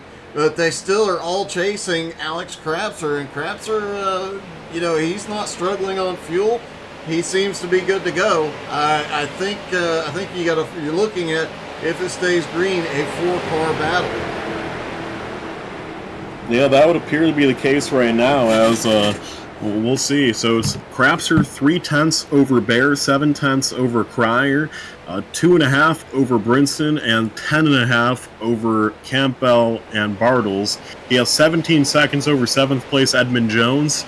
He has a 17-second lead pretty much over everyone else, I'm going to say. Jimmy Johnson in 9th. Jeremy Gilliatt cycles through to 10th. Brent Meckes is in 11th. Adam Gilliatt 12th. Robert Colgan in 13th. Noah Carpenter in 14th. And that's pretty much the end of the lead pack right there. Still 18 cars on the lead lap. The last car on the lead lap is Derek Colson rounding out in 18th. Yeah, Colson having another great run here tonight. He's another one that's come on strong this season. We saw him picking up momentum at the end of last season. He seems to have carried that over into this season. It'll be fun to watch how his season goes. Right behind him, the J&S team, Flaming Karma Racing owner Gerald Thanos Poole sits in 19th. His teammate Jose Godino sits in 20th, and Flying Ryan Seams in 21st. Parker Retzlaff currently had a better pit stop this time, no penalty. Time about on average with everybody else. He's currently sitting up in 24th. Still a long way to go, but only about 10 seconds behind the next car up, William Mann Jr., then Albie Hewins. And as fast as him and the Gilliatts were going earlier in this race, I got to wonder, with a little bit of strategy, how much ground can he make up tonight? Yeah, I have no idea, but right now in 24th, a lap down, I know he has to be praying for a caution right now. That's a man that certainly wants to see one come out.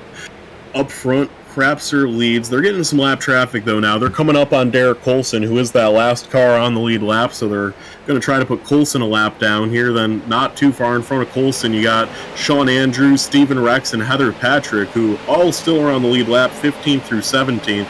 But they, too, look to fall to Crapser here not too long, as Coulson now officially goes a lap down, as Crapser makes his way by him, as Coulson goes into the wall a little bit.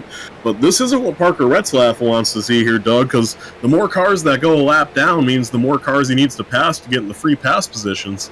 This is definitely the case. He wants to make sure that nobody else gets lapped so he can stay in that position. If a caution comes out, the first 3 cars, 1 or more laps down, get the wave. He's got to stay right in position, and as it stands right now, he is not where he's going to get the wave round, so it's going to take a couple of cautions. So he's got to hope for that first one and it to breed some more cautions. Worth noting that I think that the Matthew Brinson fan club may actually be outgrowing the Ryan Seams fan club here tonight. Looks like Brinson's got quite a few fans in the stands, and of course, as does the Moonlight Speed Shop. Yeah, Brinson, of course, a beloved driver across iRacing, having a great run right now in the 4th position. He's one of the fastest cars in the track right now. If he was in that lead draft, he'd be okay. He just kind of lost it a little bit in that pit cycle, but he's still holding on right now, not losing too much ground. His problem is, though, he's having to use a lot of fuel. He was already in the worst fuel position out of all those guys in front of him. It's an uphill battle for Brinson now, and if you're Matt Brinson, you're probably hoping to see a yellow flag come out, just because there's no way you're going to be able to out-fuel strategy the guys in front of you, because you're already behind them, and now you're running on your own, having to use more fuel. That is definitely the case. And it is time to take a look from the XCAL blimp tonight.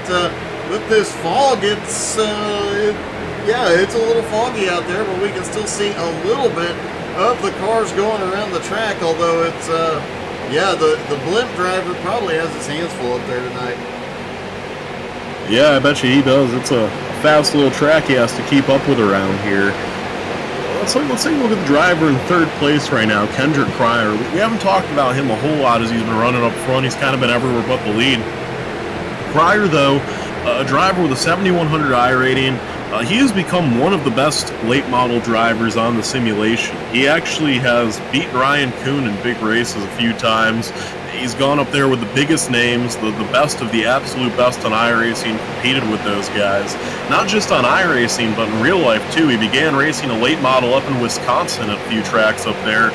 Won Rookie of the Year in one series, I forget what it was, and actually won his first ever late model race on the last race of the season at Golden Sands Park, where he finished second in points in his rookie year. And he will actually be moving up to super late models next year as he looks to follow in the footsteps of his father, who was actually a short-time Xfinity driver himself. Wow, that's an impressive family breeding there, and you know, it sounds like this kid has got a big future. I've seen some of the pictures, some of the videos, and Kendrick definitely can wheel a car. He knows when to be aggressive. He knows when to back it off and just let it ride. So he could very well be a name that you first see here. Someday you may see in the NASCAR Cup Series. Yeah, no doubt about it. He has that kind of family backing, and he has that kind of talent that, you know, there really is no limit for what Kendrick can do, only 15 years old right now.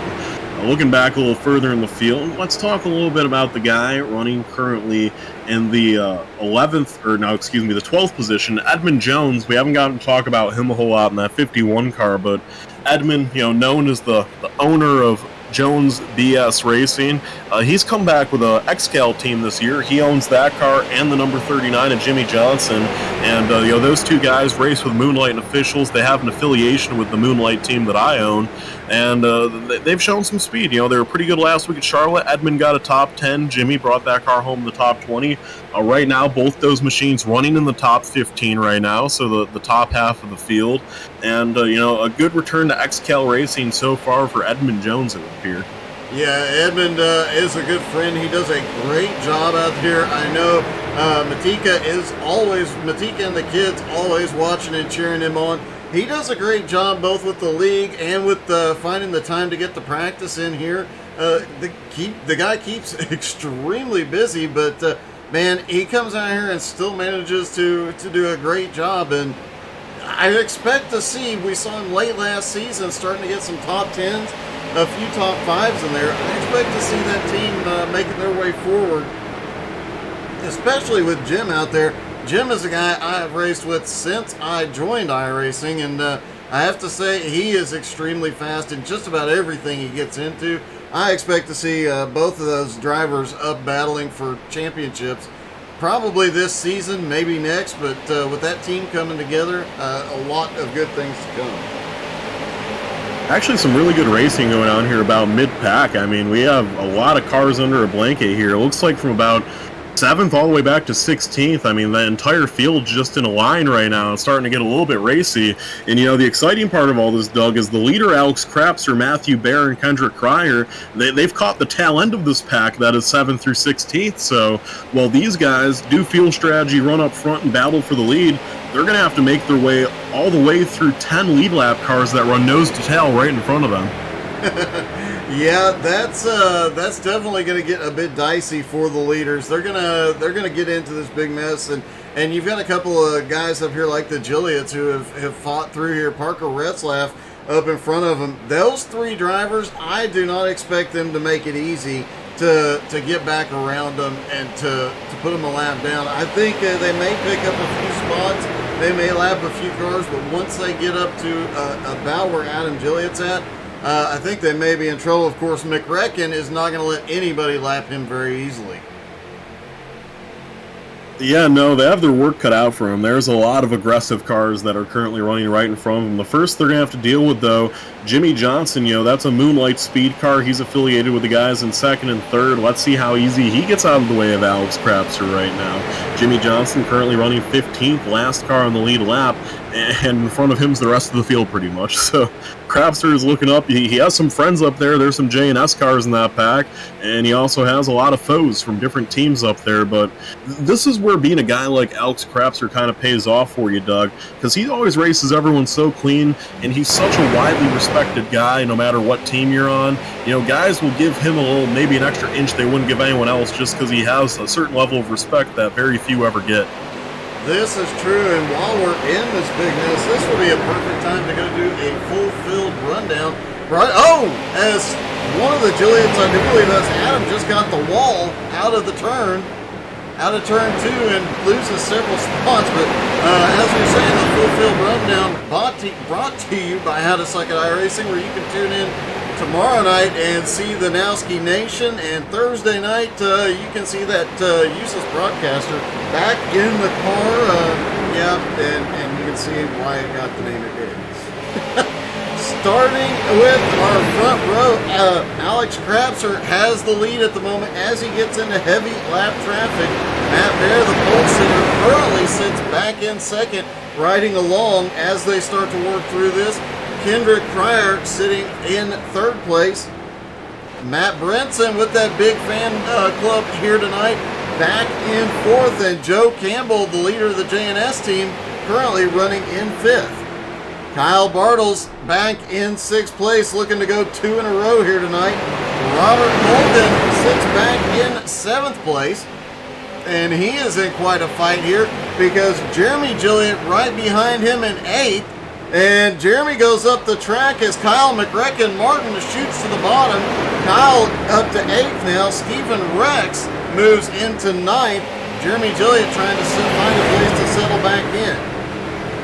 Edmund Jones currently running in 11th. Adam Gilliott has settled back in at 12th. I'm guessing he'll let brother Jeremy back down.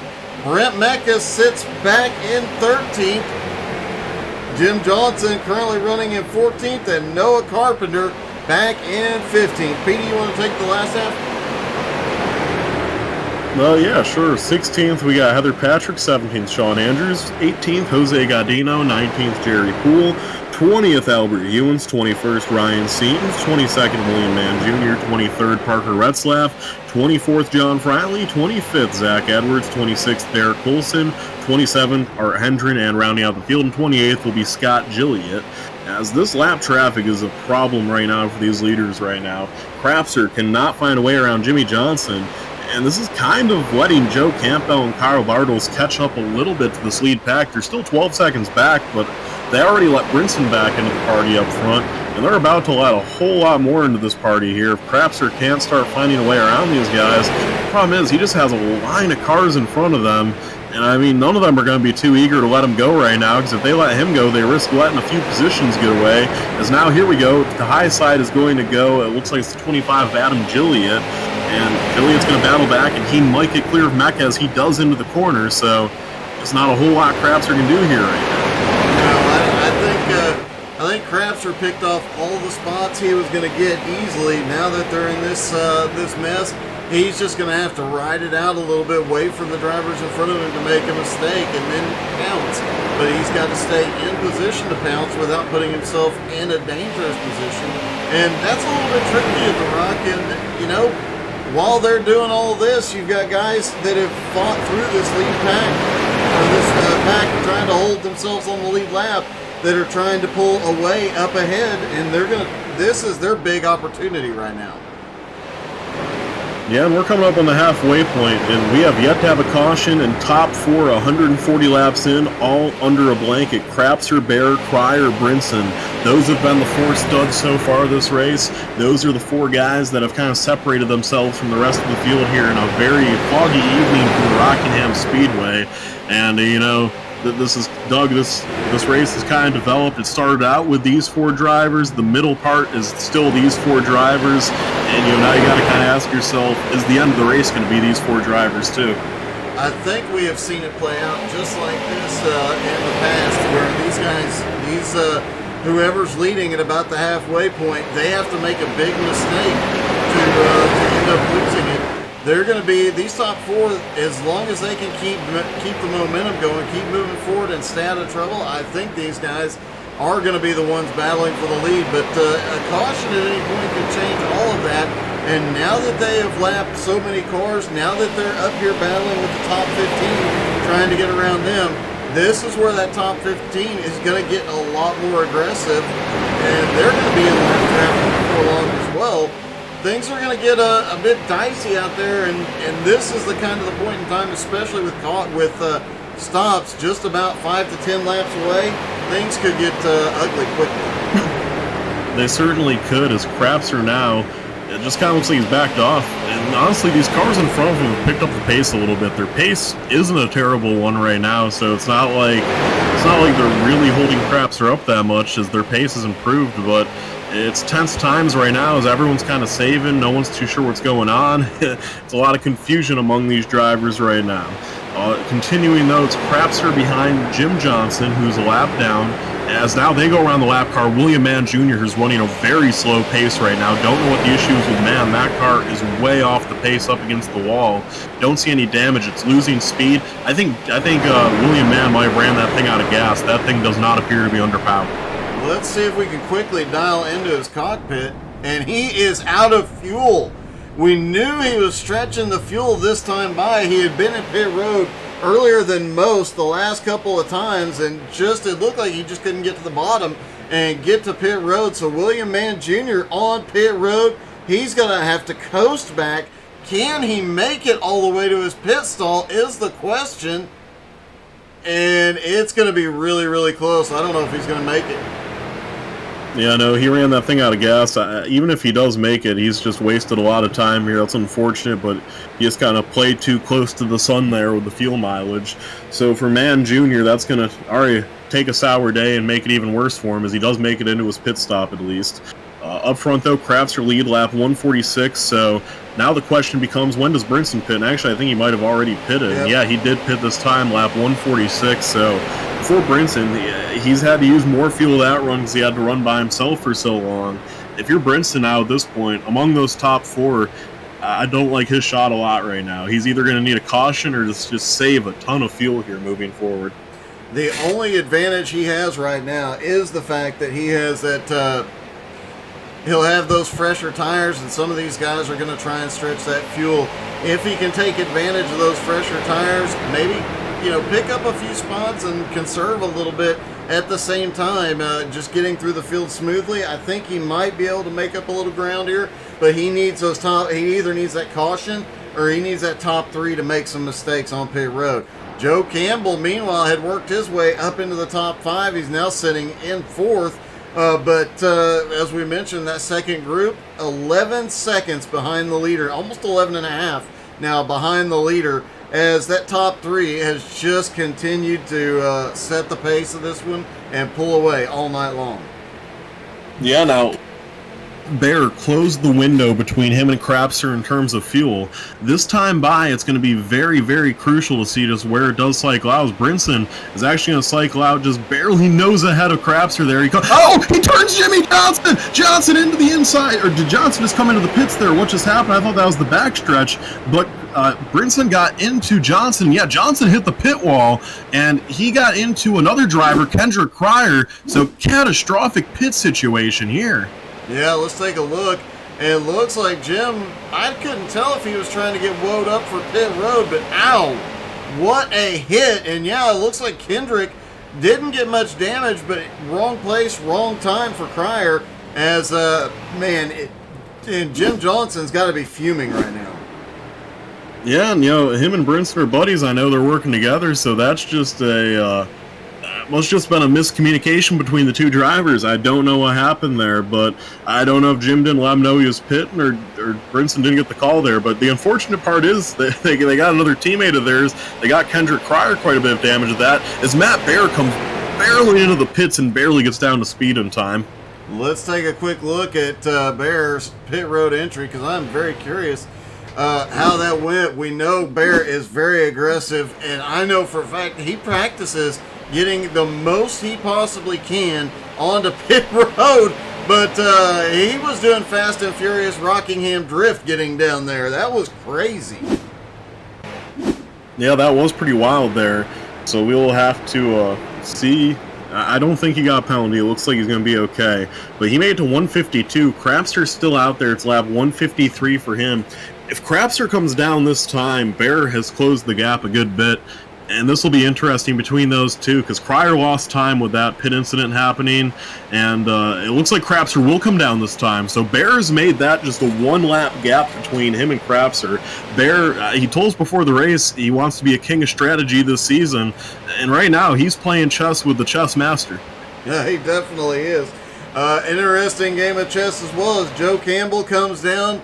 Will the Gillietts lead a lap here like we've seen them do all night? And worth noting, while we were asked in the chat, is that Jimmy Johnson the NASCAR driver? No, but the real-life NASCAR driver, Parker Retzlaff, currently scored in the 9th. He was leading that pack that had the leaders right behind him. He was actually pulling away a little bit. He's making up some time.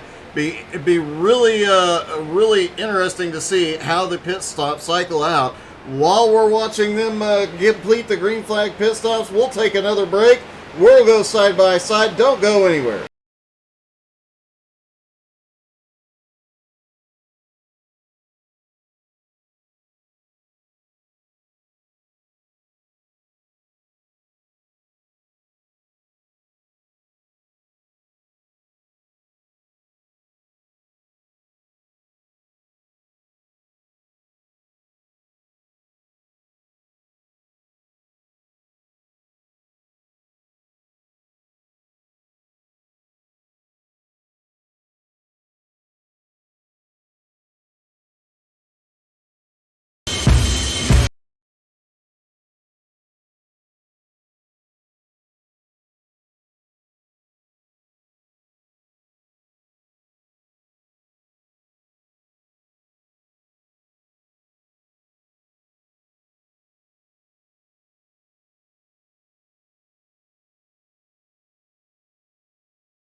Welcome back live here to the Rockingham Speedway.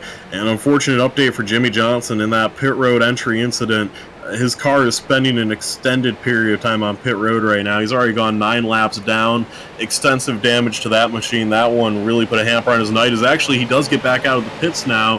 Unfortunately, it's going to be 10 laps down. And Doug, this race hasn't seen a caution. It's been so clean that Jimmy will be the second to last car when he cycles through. The only car behind will be Scott Gilliett, who's still running just 12 laps down in last place. All 28 cars still running. Yep. And John Friley looks like had an incident coming off of pit road. Let's see what happened here. Obviously did not draw the caution. He's pulling out of pit road, and it looks like he just didn't pull up on the track.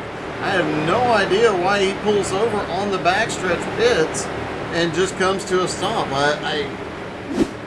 Maybe we'll find out in a bit, but man, that hurts. Meanwhile, Parker Retzlaff goes back to the lead, but remember, he is on a different pit cycle, so he last stopped on lap 107. He'll have about 2 to 3 more laps, and you know his fingers are crossed to get that caution right now.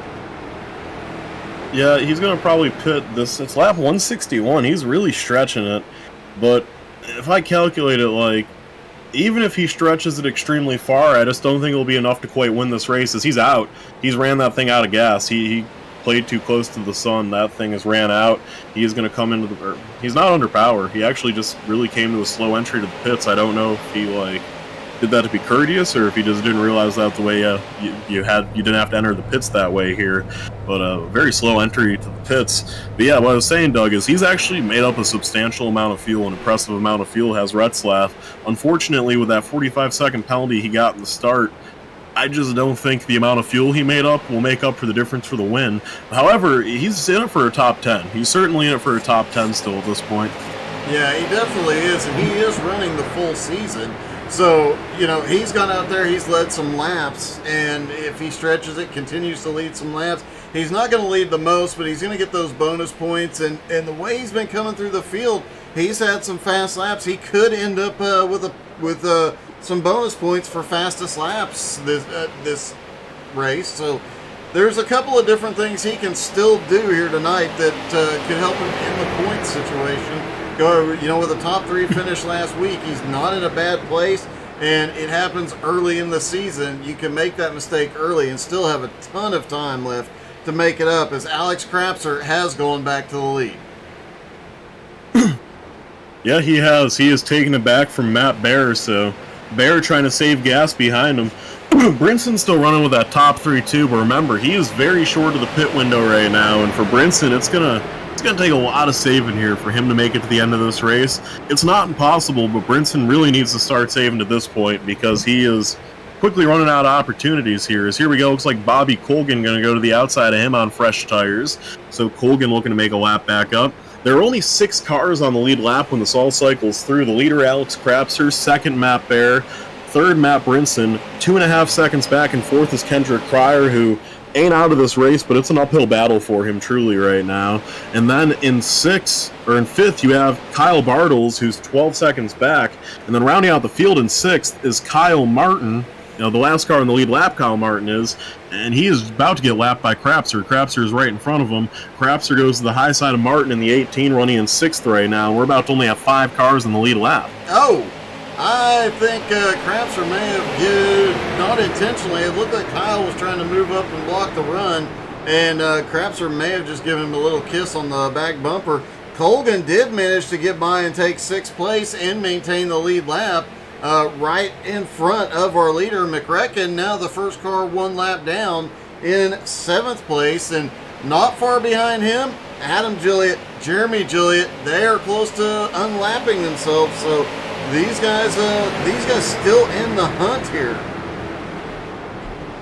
Yeah, certainly, no doubt about that, as things continue to cycle through here. Now, Kyle Martin's trying to unlap himself again. He goes to the inside of Krapser. He's not letting Krapser take it easily on him. But back to the inside goes McRecken. He wants to keep his lap here. And Martin going to fight very hard for it. Oh, he almost washes up the racetrack into Krapser. And if I'm Krapser right now, I know you don't want to give up the lead to Bear, and you want to continue to control the... I think if I'm Krapser, I'm just going to sit behind McRecken and let him go. Matt's obviously not going to push the issue right now. You can save a little fuel, you can ride along and play it safe, and hey, let it ride. Essentially, Bear, though, in that black 3 car riding right on the bumper of Krapser. And I tell you what, Doug, it's just a good look in the field when you have that black number 3, especially looking in that style, just, exactly the way it was. You love having that car in the field, and I feel like it represents Matt Bear pretty well, because I promise you, if it comes down to the last lap, Matt Bear is not afraid to lay the bumper to Alex Krapser. He does not care one bit. No, he will definitely rattle a cage if need be. So it is definitely a fitting car to see him out there. Interesting choice for this season, given the way he went last season with the cars. But cool to see that car out on track. You do see a lot of that on iRacing, but not often in a league format do you see that number 3 looking that good. Yeah, that's a great paint job done by, I know, Jordan Spoon. He does a lot of paint jobs for the Moonlight guys. I know he did that one for Barry, even though he's on Dropping Bombs Racing.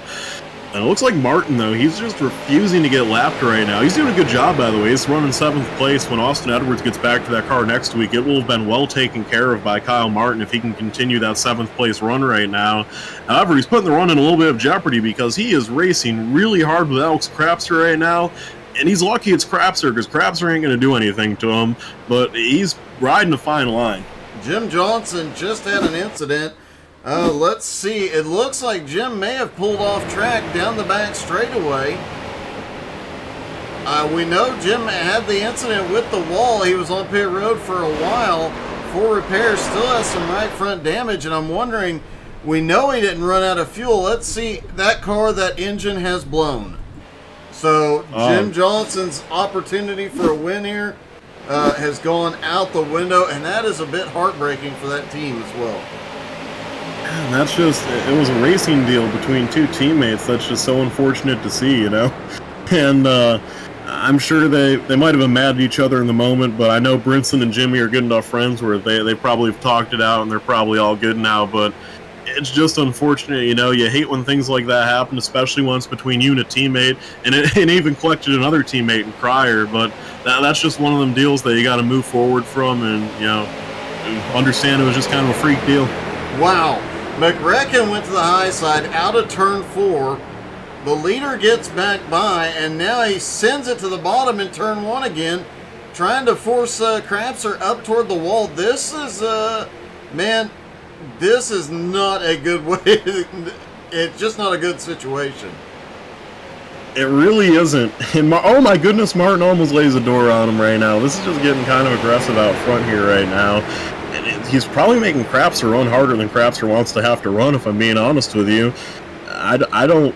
If I'm Crapser, man, I mean, I think... oh, my goodness, He washes up the track into him. It's just... It's tight right now. McRecken not giving him an inch. No, he's definitely not. Looking through the field, just at some big movers, of course, Adam Gilliott up 8 spots, and Jeremy Gilliott up 19 spots. As of right now, Jeremy would get the bonus points for biggest mover of the race. They've had a great run. Edmund Jones up 2 spots into 11th. Sean Patrick up 5 spots into 12th. Flying Ryan, he's just been quietly picking them off. He's up 7 spots into 17th, and not far behind Albie Hewins, Jose Godino. He's got a lot of cars within striking distance as well. Parker Retzlaff, despite running out of fuel, despite the earlier penalty, he's coming by this lead pack quickly and back up into the top 20. So who the heck knows? This one, we've seen a lot of up and down in what would normally be a pretty cut and dried race. Really is taking some interesting turns here tonight. It really has, as now Martin tries to get back to the bumper of Crapser here. He's just not letting him go. Crapser finally has clean air, but Martin does get to the inside of him. Martin sneaks it back down low. And oh, Crapser was just inches away from finally breaking away on that one. But Martin just annoyingly claws his way back into it. Annoyingly if you're Crapser. And if you're Matt Bear, I'm sure you're loving watching this right now. Yeah, because you know Matt's sitting there thinking he's wearing out tires, he's wearing out fuels. We look at the view from the blend. It's a bit hard to see the leaders, but man, Crapser, I cannot believe Crapser continues to fight with him. Just were me, I'd just say, okay, you want back on the lead lap, or you go Merry Christmas and go on about your business. McRecken is just having so many problems keeping that car on the bottom. We've seen him wash up in the middle of the turn, seen him get loose off the turn more than once, and there he goes. He pushes back up the track yet again. Man, this is such a risky move for Alec Crapser. It is, and what this has allowed is Kendrick Cryer has been able to recover from that incident on pit road last time. He's back only a second behind those guys, so if nothing else, this has given Kendrick Cryer a breath of life as he's back in this thing, as Crapser does finally clear Kyle Martin, and now if he can just get a couple good corners put together, he shouldn't have to deal with Martin anymore. Yeah, and while that battle, 3 cars really benefited from that. Adam Gilliott, Jeremy Gilliott, they've closed back up onto this group, as has Parker Retzlaff. Parker's still sitting back there in 20th, but just a couple car lengths behind the leader. He could unlap himself here, and he has that extra fuel. It's still going to take a caution or a miracle, but we've already seen a couple incidents on pit road, off of pit road, and whatnot. He may not be out of this. No, he certainly may not. And now as we look up front, things got in single file. The pace has picked back up a little bit. So Crapser, he's out in front now, followed closely behind by Kyle Martin, who's a lap down in 7th, or actually 6th, as he got by Colgan. And then Bear's in 2nd, Cryer's in 3rd. They're actually starting to pull a gap back out now on Cryer, Brinson 4th, and Bartles backing up a win last week with a top 5 run right now in 5th. Yeah. Interesting note, William Mann Jr. back out on track, currently running in 24th. We saw him run out of fuel going to pit road, so he is back out there, but has lost even more ground after a great rookie run last week at Charlotte. Just not having the same luck here tonight, but I've watched William race in a lot of different leagues, and I can tell you he's a guy that can get up there and win. As here comes McRecken. The Manslammer can get it done. He knows how to win, but XCAL tends to be a different beast altogether from anything you've ever run before. And McRecken, here we go again, takes the lap back from Crapser. Oh my goodness, he almost gets him on corner exit. For a second, I thought Crapser might just be trying to give it to him here. And oh my goodness, it's tight racing. And now that lets Bear get to the inside of Crapser. So Crapser in jeopardy of losing the lead as Kyle Martin just not backing down here whatsoever. So now it's going to be Bear going to the inside of Crapser. They're going to race side by side. And we talked about during commercial break, Doug, is we're coming up quickly on 100 laps to go here. Based off strategy, based off speed, this is looking like it's going to be a 2-horse race here if this happens to go green to the end. And those 2 horses would be Matt Bear and the black number 3, and Crapser on his 26th birthday. A great battle between these two, a classic XCAL battle setting up here. Oh, it definitely is. And Matt Bear right now is just thanking McRecken so much for what he did, because he forced Crapser to wear out the tires and use more fuel. Matt sat back there, rode, was able to conserve fuel, conserve tires, and now he might have an opportunity to pull away. Coming down to 100 laps to go, he could easily set himself up going to that next pit stop. He could set himself into position to pull away from him on those final pit stops. Might have an opportunity to open up a big lead here. And this time by, when they pit, they have 2 more pit stops left. And for everyone in the field, they're crucial. But if you're Matt Bear and you're Alex Crapser, there is no room for error. You cannot get a speeding penalty. You cannot do anything here, or it will completely eliminate your shot at victory and essentially hand a gimme to the other. So as we get down close here, we're about 10 laps away from the second to last pit stop, and Matt Bear now opens up about a half-second lead on Alex Crapser. He is in the draft of McRecken right now, and he has not yet tried to make a move to get around McRecken. And meanwhile, Kendrick Cryer starting to pick up a little bit more ground. Cryer, he is up in 3rd spot, and he is not too far behind the top 2 now. Now, and it's worth, you mentioned Matt Bear not afraid to use the bumper at the end of the race. I don't think McRecken is going to try and mess with the Mad Bear as much as he did with Crapser here. That could be a fatal mistake for the 18 car. I have to wonder if Austin gave him any instructions coming into the night. Austin wants to keep that car up toward the front since he's not able to be here. So it's going to be, he's got to be very, very careful not to play with Matt Bear like he did with Crapser. Yeah, because Bear won't race him side by side for 20 laps there. Bear will get pretty sick of it about a lap in, so got to be careful. But Martin's running a good enough pace right now where he might not have to worry about it. It seems like Bear pretty content to ride behind him. I don't think he thinks his pace is that much faster where it's necessary to make a move on Martin here. And Martin doing a pretty good job still. Remember, that's the 6th place car right now. Officially the last car in the lead lap until Bear gets around him. But he's doing a pretty good job in cleanup duty here for Austin Edwards. And, Austin got 5th place in the season opener. If Martin can bring that thing home around 6th tonight, it'll still be a solid point start to the year for Austin Edwards. That car will probably be top 2 leaving here if he can bring that home in 6th. Yeah, definitely so. But I have to comment on something you said there. You said you expect Matt to not have that patience. Matt has sat there and watched what Kyle did that whole run. So I guarantee, I really don't think Matt's going to give him a full lap of patience. You know Matt as well as I do. And he's seen the way Kyle was messing with Crapser. He knows what he has, and I just don't think he's going to play with him for even a full lap. I think he'll give him one end of the track, and if he doesn't move, he's just going to move him over a little bit. Yeah, they rip down Thunder Alley, and it's the black number 3 of Matthew Bear showing the way here from Rockingham Speedway. Fitting that a throwbacky car is leading here at Rockingham Speedway, a place that saw the black number 3 for many laps back in the day, and Bear paying homage to it, getting the lead right now. He has a decent lead over Crapster, the lap car of Robert Colgan, who sits in 7th right now. Great run for Colgan. Colgan serves as a buffer right now between the top 2. Back in 3rd, Kendrick Cryer. He has a few lap cars between him and Crapster. He has the Gilliatt brothers and Parker Retzlaff before Alex Crapster.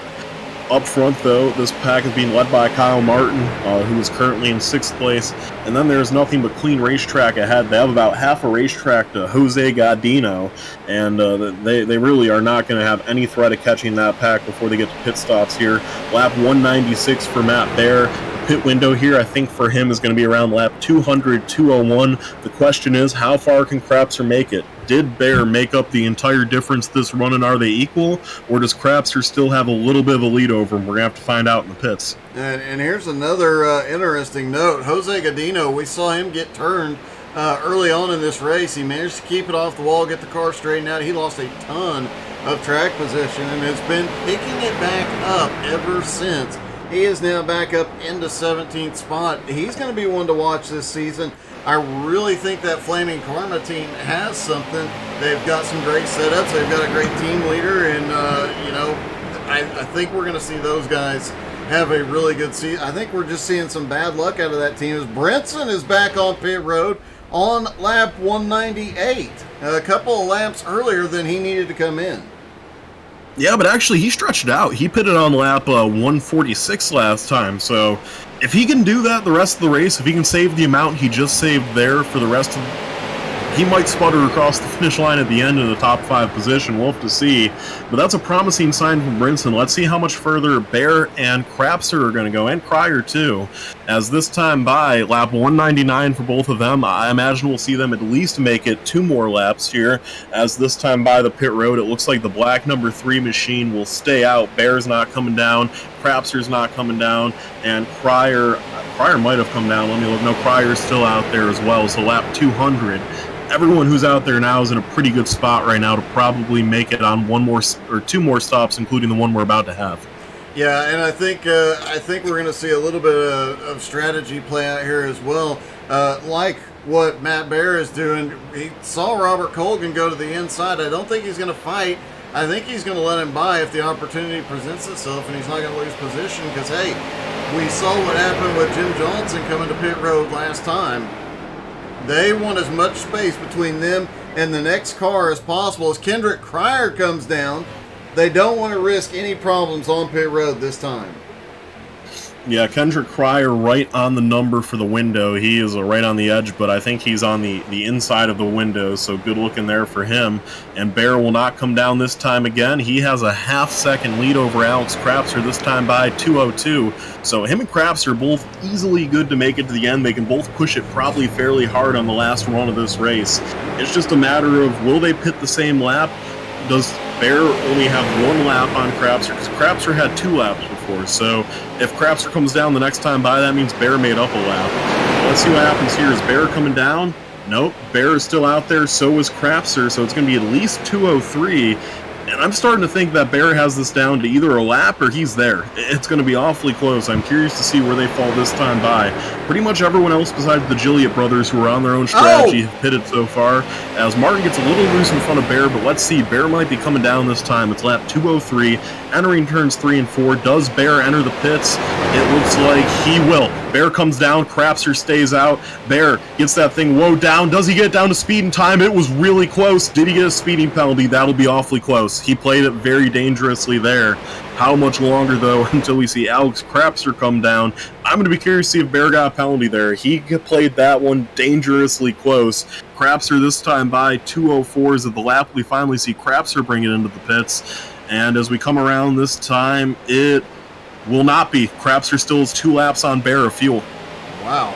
I think we're past the point where he actually needs that. We know they can go at least 50 laps on a tank, so from here, everybody can make it on one more stop, with the exception of a few, like William Ban. I think everybody can make it, so the strategy, they are all within that window and safe here. Interesting note, just looking at some lap times here, we're just not seeing the same fall off as the leader ducks in. We're not seeing the same fall off we're used to seeing here at Rockingham. Only about a half second a lap at most for these guys from their fastest lap to their last lap before hitting pit road.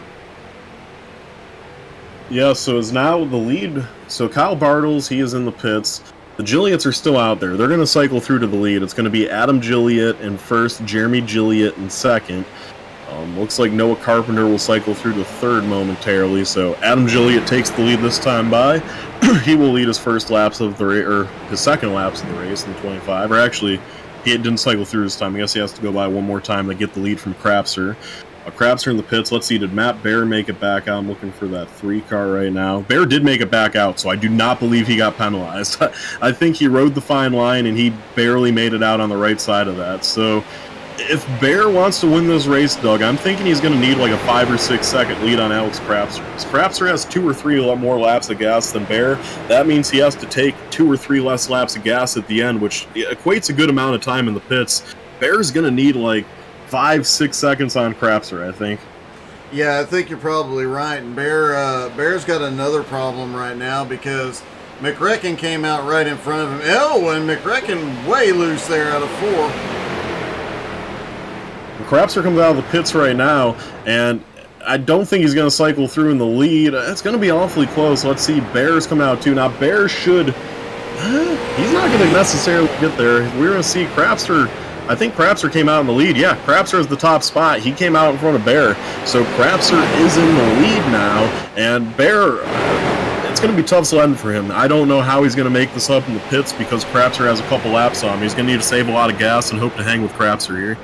Yeah, he definitely is, and now you've got 4 drivers out front right now that have not pitted.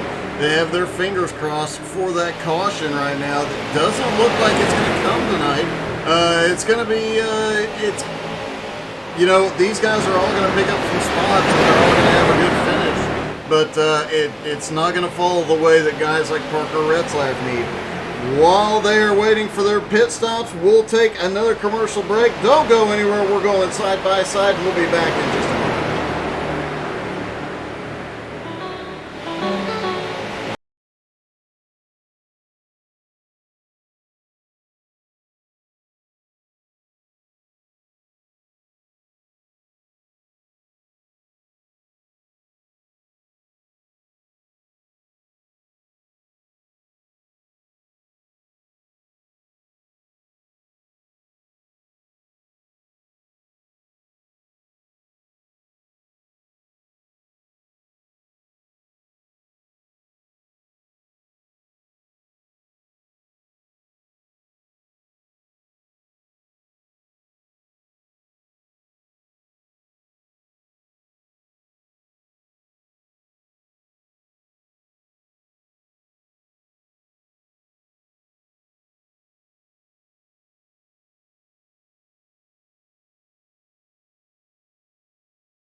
And welcome back, my friend, here to the Rockingham Speedway and the XCAL Racing Web Shop 300 with a $350 purse here from Rockingham, North Carolina. And this time by, the lead will cycle through. It will be Parker Retzlaff taking over the top spot as he is still out there saving gas right now. We don't consider him to be in this win without a caution, but trying to get back into a top 10 after an early race black flag. The leader will eventually cycle through, though, to Alex Crapser in the number 29 machine. He has the lead over Matthew Bear, who rides right on his bumper right now. And this is leading up to a very climactic final pit stop here. How much more gas will Bear have to take, and will it keep him from keeping up with Alex Crapser here? It's going to be close here at the finish, and this race is far from through. In third place, when things cycle through back to the way they were, Kendrick Pryor should be running in third. In fourth place will be Matthew Brinson, and fifth should still be Kyle Bartles. As Parker Retzlaff stays out once again, looks like probably lap 216 will be when we see him come down. But yeah, so Kyle Bartles currently running in fifth when things cycle through, and then Kyle Martin will be in the sixth place, and he has actually started to catch Bartles. He is running with the leaders right now. Kind of tracking down Bartles, so Martin might make this interesting for a top 5 before it's over. Colgan currently will cycle through into the 7th position. Stephen Rex will be in the 8th position. 9th will be Edmund Jones having a good run, and 10th will be Noah Carpenter. In 11th place, notable and worth mentioning, will be Brent Mekes with 12th Jose Godino, which I also feel is worth mentioning. So some good runs going on right now. Retzlaff, though, still staying out there, lap 217. And like I've kept saying, man, he has saved a substantial amount of fuel. It will not be enough fuel to win this race, but it's going to be enough to contend for a top 10, I think, before this is done, as he does come down on lap 217. Yeah, I mean, he's gone out there and done exactly what he needed to do. He's getting some bonus points tonight. He is recovering as best he can from the earlier race situation. And you mentioned another driver, Jose Godino, who was completely sideways, headed toward the wall at one point, saved the car, and had fallen as far back as 25th, is now up into 15th. He's going to continue marching his way forward. What a comeback for him here tonight as well. It's definitely seeing a lot of guys make some power moves here tonight, and it shows, despite the issues, it shows how much speed their teams have and who could be a big threat. Yeah, certainly here. So we'll see how things cycle through. This time by, I'll have the exact scoring data. This time by, Crapser crosses the start-finish line. He assumes the top position. He has a 3/10 lead over Matt Bear. And all the way back to Kendrick Pryor in third, still waiting on scoring to update here. He has a 7-second lead over Kendrick Pryor and also a 7-second lead over Matthew Brinson in fourth. And they're going to have about a 25-second lead over Kyle Bartles, I believe. So a very big lead right now for our top two right now. Truly a two-horse race here. And I can see the fuel strategy going on. Matt Bear is trying to save a lot of gas right now. And it may help, but this is what it's going to come down to. I don't know if he can save that much gas, but if he can make it just a one-lap difference between them two, then the amount of gas he'll need to take more than Crapser shouldn't be enough to completely screw it. He might be able to hang in the draft and Crapser down the pits and still make a race out of it. But he has to be sure of two things.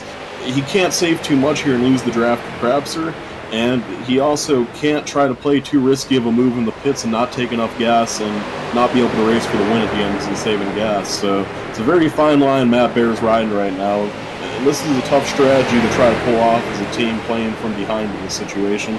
Yeah, you got to give a shout out too to Adam Gilliott and Jeremy Gilliott. Both Adam sitting 8th and Jeremy sitting back in 12th. They're both fairly close to each other, just over a second apart.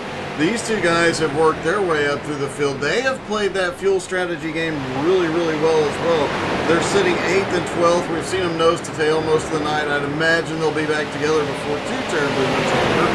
And I would expect to see these guys. We've seen them in the top 10 all night. I think these guys might have top 5 cars out there on track. I think that they've still got a little bit of speed and a little bit of ground to make up.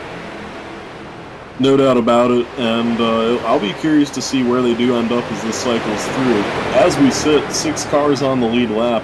Remember, Kyle Martin, he's still just barely hanging on to that lead lap. He's running in front of Alex Crapser, refusing to go a lap down. These guys are probably about 20-ish laps, or rather, excuse me, probably, I'd say 30-ish laps from right now away from making their final green flag pit stop in this thing's the penultimate pit stop in this race. If we can make it to that point with no caution, this thing, knock on wood as I say that, but this race has seen no caution so far, and it's really been a testament to these drivers as it not only has gone green, Doug, but it's just been a clean race. There really hasn't even been anything back. There's that one incident entering the pits, but besides that, there really hasn't been anything close. No, there really hasn't, but it makes me think about one situation. Alex Crapser was visibly frustrated trying to get around Kyle McRacken Martin earlier to lap him. He's obviously sitting back here letting it ride for the time being, but if you're Alex Crapser and you reach a situation where you know you're faster, you want to get around him, and you just can't, but we know Alex is not going to use the bumper. Do you pull over and let Matt Bear by? Do you just do this the easy way? No, you don't. I don't. I think you got to race it no matter what here at the end. And speaking of racing and whatnot, Doug, they have caught the pack that has Kyle Bartels in 5th place. So Martin, and we might not have been able to make sense of it, but him scratching and clawing like he did, it's paying off right now. It's allowed him to lead the lead pack up to the car in 5th place, and it's brought him in contention for a top 5 spot. Yeah, he definitely has made this work. He's got a ton of speed. There's no doubting that, and he has done exactly what he needed to do. He just keeps fighting his way forward. I was really surprised by the way he was racing the leaders earlier, but it does kind of start to make sense here. Meanwhile, you got guys that have continued making their way forward. Edmund Jones still holding on to a top 10. He had a great run last week and a great start to this season as well. You mentioned Brent Meckes. He's still sitting back there in 12th. I think he could still get up there. I think he could still pull off a top 10 here. He's not out of it. Neither is Noah Carpenter. And of course, as we've said a couple of times, if we get a caution, everything we've talked about just kind of goes out the window, and it becomes a fight for a lot of guys. Yeah, it certainly does. And watching now, Martin has now made his way past Gerald Poole. Now just one car sits between him and the position he's after right now. And he is going to make his move here on Jose Gaudino. So now nobody sits between him and Kyle Bartels for 5th. So Martin has tracked down about 20 seconds worth of on-track time to Kyle Bartels. And he is just catching up to him now. And Bartels has to be looking in his mirror and be going, oh man, because if Martin gets to him, it's not going to be a battle for long, because Martin has been way faster than him, not only in speed on the track, but just we know he's going to be aggressive with him. I mean, he's pretty much there. Martin is all but caught Kyle Bartels right now for 5th. Another driver who's made up a lot of ground right in front of this battle, Flying Ryan Seams, up 9 spots into 15th. Seams had an awesome second half of the season last season, and he's trying to make up as much ground as he can here tonight and get in this points battle. I think Ryan Seams might be one that we see battling for the top 10 in the points, if not a title fight before the season's out. Jose Gaudino, as we mentioned, picking up a lot of spots. He's made up some ground. Gerald Poole in 17th now. Parker Retzlaff in 18th. We've got a lot of cars here that work together, and it looks like they have figured out how to work together to make up as much ground as possible. Yep, Kyle Martin just picked up 5th spot from Kyle Bartels, so battle of Kyle so far goes to Martin as Martin takes over the 5th spot. And as a car owner, I'm happy right now, Doug. My car's running 3rd, 4th, and 5th. You can do a little bit better than that, I guess, but we will take that all day if those guys can pull that off today. Yeah, that has to make the car owner very, very happy. It's great to see your team running so well, and we've got a couple of teams that have really stepped up this season, and I think we're going to see a very competitive season all season long between all these different teams, with the JNS Racing, with Fastlane doing really well here. Flaming Karma, Warlord Racing has had some bad luck, but man, they had a great run last week. So I think there's a lot of these teams, and especially JNS Racing Aces, I think that we're going to see some real competitive racing out of. It's really going to be interesting to see how Stimulus Racing does this season. They are having a great start to that with the Gilliatt's. Obviously, Scott having some problems, but Adam and Jeremy both sitting in the top 10. Yeah, this has just been great racing so far here, and I've really enjoyed watching it, especially, like you said, the Stimulus Racing guys. I think that's so cool that they have the father and the two sons all racing on the same team. You know, really unique story right there. Glad they get to all share this hobby together. But it's going to be a very interesting season. You know, there's a lot of big storylines in the air right now, Doug. You know, Luke Turpin, XCAL's all-time leading starts leader up until tonight. He's not running this season. He might run a few road course races, but that's about it. We aren't going to see Luke Turpin besides in those races. Austin Edwards, his status of running the whole season is really up in the air right now with some real-life stuff. It's kind of a changing of guard time here in XCAL, and, you know, it's kind of who's going to step up, who's going to fill that hole of, you know, Austin Edwards and Luke Turpin. You talk about XCAL Racing. Those are the two greatest drivers in league history. They've accomplished more than anyone else. They have more championships than anyone else. They have just about every record in the book. If those two guys aren't here, you know, it's kind of like, who's next? Yeah, and you really have to wonder, looking through this field, let's hear it in the comments and see what you guys think. Who is the next Austin Edwards? Who's the next Superman Luke Turpin? I mean, there's a ton of questions. And since we're talking about it, let's go through this field and look at everybody in it and see where your favorite drivers are. Starting with Alex Krapser and that birthday boy, 0.3 of a second over the Mad Bear. Matt Bear sitting back in second. Some strategy games playing out between these two. Likely a two-horse race for the win here. Kendrick Cryer sitting back in third, lost a little ground earlier due to an incident on pit road. Still trying to make up whatever he can, but a top 5 finish would be a great night for him. Matt Brinson currently running in 4th place, also having a great night. A little bit of a question on the fuel strategy for him. We'll see how that plays out.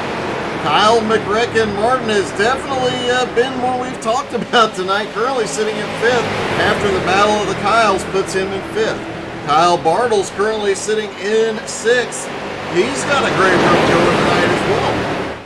Adam Gilliatt leading Stimulus Racing currently sits in 7th place, having another great night, waiting for his brother to catch up so they can hook up and make up some more spots.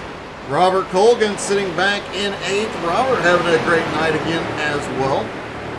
Jeremy Gilliatt currently running in 9th place, and he has been the biggest mover of the night so far. Edmund Jones sitting in 10th. Edmund having another great race here tonight. Hopefully he can keep on going. He's got a fast hot rod. Stephen Rex up in the fight again this week. Stephen having a great start to this season in 11th. Brent Meck is putting on a show here tonight as well. He had a great run in Charlotte. Now another one. Sits in 12th. Noah Carpenter currently running in 13th. Noah had a great season the last half of last season. He has made his way up into 13th. He's going to be one to watch as the season goes on. Albie Hewen seems to have broken the bad luck streak. He is sitting in 14th. Another great run here tonight. Ryan Seams, Flying Ryan, currently in 15th of 9 spots. Another one that has a championship contender written all over it. Jose Godino on a comeback, currently sitting in 16th. Team owner Gerald Thanos Poole back in 17th, right behind him. Parker Retzlaff, the Xfinity driver, currently running in 18th after a speeding penalty early in the race, has made up a lot of ground. If the caution falls at the right time, he could be a top contender in this race. Joe Campbell currently running back in 19th. Had a great start to the season last week, looking to cap that one with another good race tonight. Zach Edwards was flying around here earlier in the race, currently sitting back in 20th. How many more spots can he get tonight? Sean Patrick sitting back in 21st. Sean Andrews in 22nd. Derek Colson in 23rd. Derek was up quite a bit higher earlier in the race, having some problems here. William Mann Jr. back to 24th after running out of fuel earlier. John Friley currently sitting in 25th.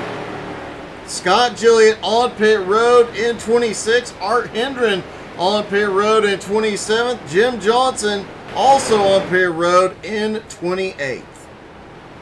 Yeah, thank you, Doug, and that was the full field rundown. So we are about 10 laps away from the fuel window. How does this break down? Alex Krapser leads. Matthew Bear is in second. Those two have pulled away from the pack. It's between these two. Krapser has had the fuel advantage all night. That we'll finally see take play here on the last pit stop. How much has Bear been able to save? How much does he cut into it? In third place, 17 seconds back, is Kendrick Cryer. He's working with teammate Matthew Brinson right now, as those two appear to be saving gas, as we knew Brinson was quite short, so he's probably saving quite a bit of gas right now. And then in fifth is Kyle Martin, sixth is Kyle Bartles, and not for nothing, Doug, but Kendrick and Brinson are saving so much that duo of Martin and Bartles, they're actually starting to catch Cryer and Brinson. It is an interesting situation. It's in this late in the run. These guys trying to make some fuel moves and play some strategy moves. Some dude named Jay Bronson. I don't know who you know anybody by that name there, Petey? He is dropping in the comments. Bronson is having a good time tonight. Yeah, I see he's having a great time in the comments right now. And we can just not repeat half of what Bronson says, but the question is, will we see Bronson back this season? Will he be in the race car at all? Yeah, who knows? Who knows? Up front, though, it's Alex Krapser leading. Second place is Matt Bear. It's lap 249, so we're just about to get inside the pit window for these guys here, as it's coming down to a dramatic ending here from the Rockingham Speedway in Rockingham, North Carolina. 6 cars on the lead lap, really 2 guys to settle for the win, and are running so off the pace right now. They are absolutely going to get caught by Martin and Bartles, and they're in danger of losing more spots, honestly, right now. And if you're Cryer right now, I mean, I know you want to help Brinson make it on gas, but that 66 car, you got to go, Cryer. If you have the gas, you can't stay. You can't pretty much hold yourself up helping your teammate, especially with how good in points that car has been doing this season. Brinson will make it to at least lap 250, though, so it appears he has saved enough gas to at least make it to 250, and he's in a window now where he should be able to make it on gas pretty freely. So as long as they just don't give up too much more time on the track, they're going to be sitting pretty. Let's see if Brinson does come down this time. If he does, this is still fine, especially considering he might even lose a lap on the track, which would really help him in the long run here. Let's see. Brinson does come down. He sputters into the pits, and Brinson comes down at 250. Cryer's going to go around for another lap here as we enter the final pit cycle here. And while we get the pits underway, let's take our final commercial break. When we come back, we'll take you all the way to the checkered flag with a lot of exciting racing ahead. Don't go anywhere. We'll go side by side.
Back live from Rockingham, North Carolina, Matt Bear has come down in the pits. Alex Crapser, this time by, it'll be his third lap since Bear pitted, so Crapser has at least 3 more laps of fuel than Bear. Let's see if he comes down this time. I'm imagining 3 laps is probably pretty close to a gallon, or probably about 3/4 of a gallon, so that's a substantial amount that Crapser saved. He's going to make it 4 more laps than Bear, and Crapser, as he always does on his 26th birthday, did you think he would miss?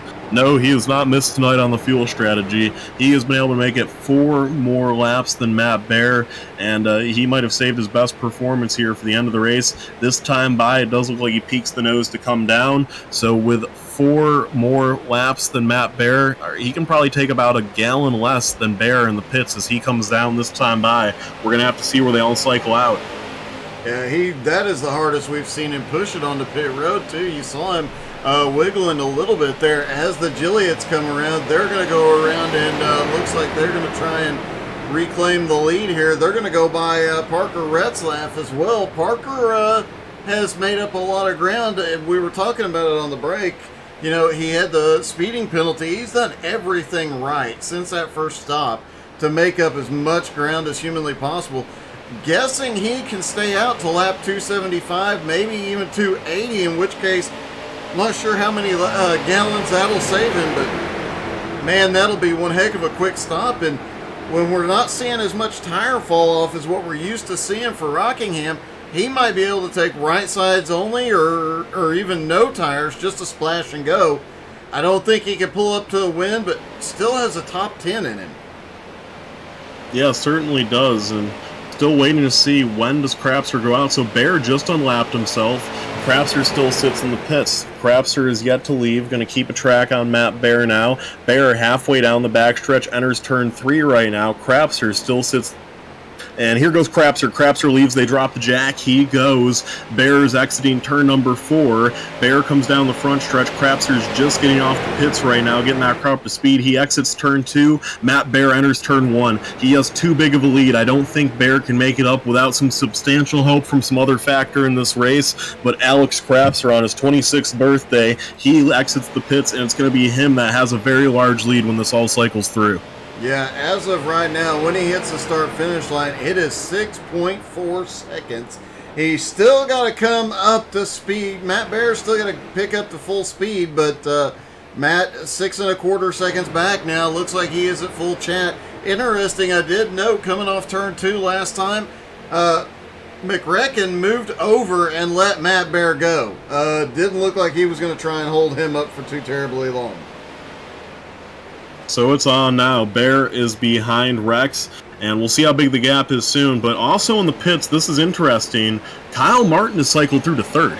Kyle Martin driving Austin Edwards' car. He's up to 3rd position right now. On his bumper is his teammate Kendrick Pryor in 4th. 5th, Kyle Bartles has cycled through, but 6th is Matt Brinson right now, in what has turned into a very interesting battle for 3rd through 6th, as they're all under a blanket right here on this final stint. Yeah, I think we're going to see an epic race for 3rd on back here.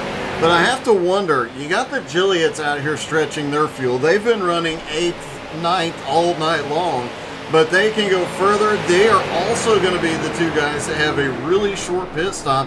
Are they going to be... I think we'll see them in the mix of that battle for 3rd through 8th. The question is going to be, can they get up there and get even closer to the leader? Can they have a short enough stop? The big question to be answered here is we are in the final laps of this race.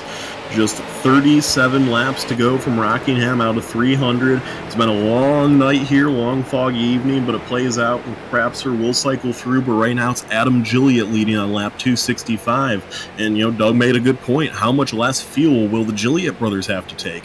This time by, I think they might be coming down. Jeremy kind of signals low. Let's see if they do. Adam and Jeremy round turns 3 and 4, and they do enter the pits this time. And Jeremy spins. Retzlaff comes down too. They all come down lap 265. So the things will cycle through back to Alex Crapser. Great save by Jeremy Gilliett.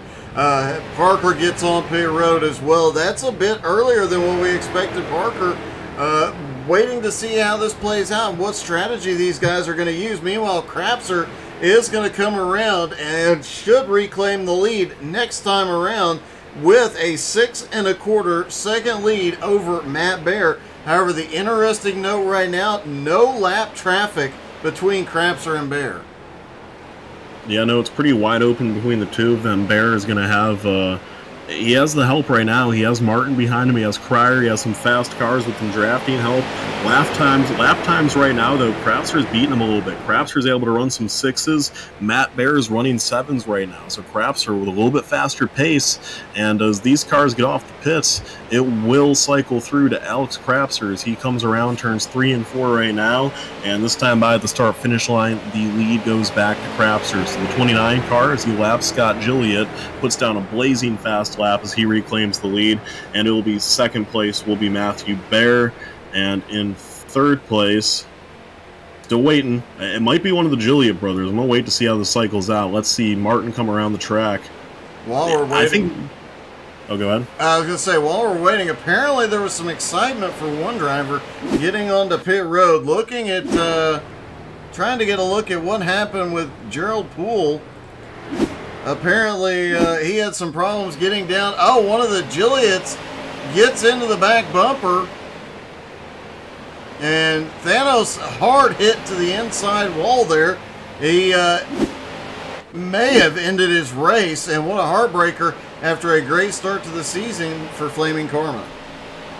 Yeah, so things cycle out funny here. So Adam Gilliott cycled through in third, but he's barely ahead of Kyle Martin. Kendrick Cryer's now in fourth. Kendrick Cryer's in fifth. Kyle Bartle's in sixth.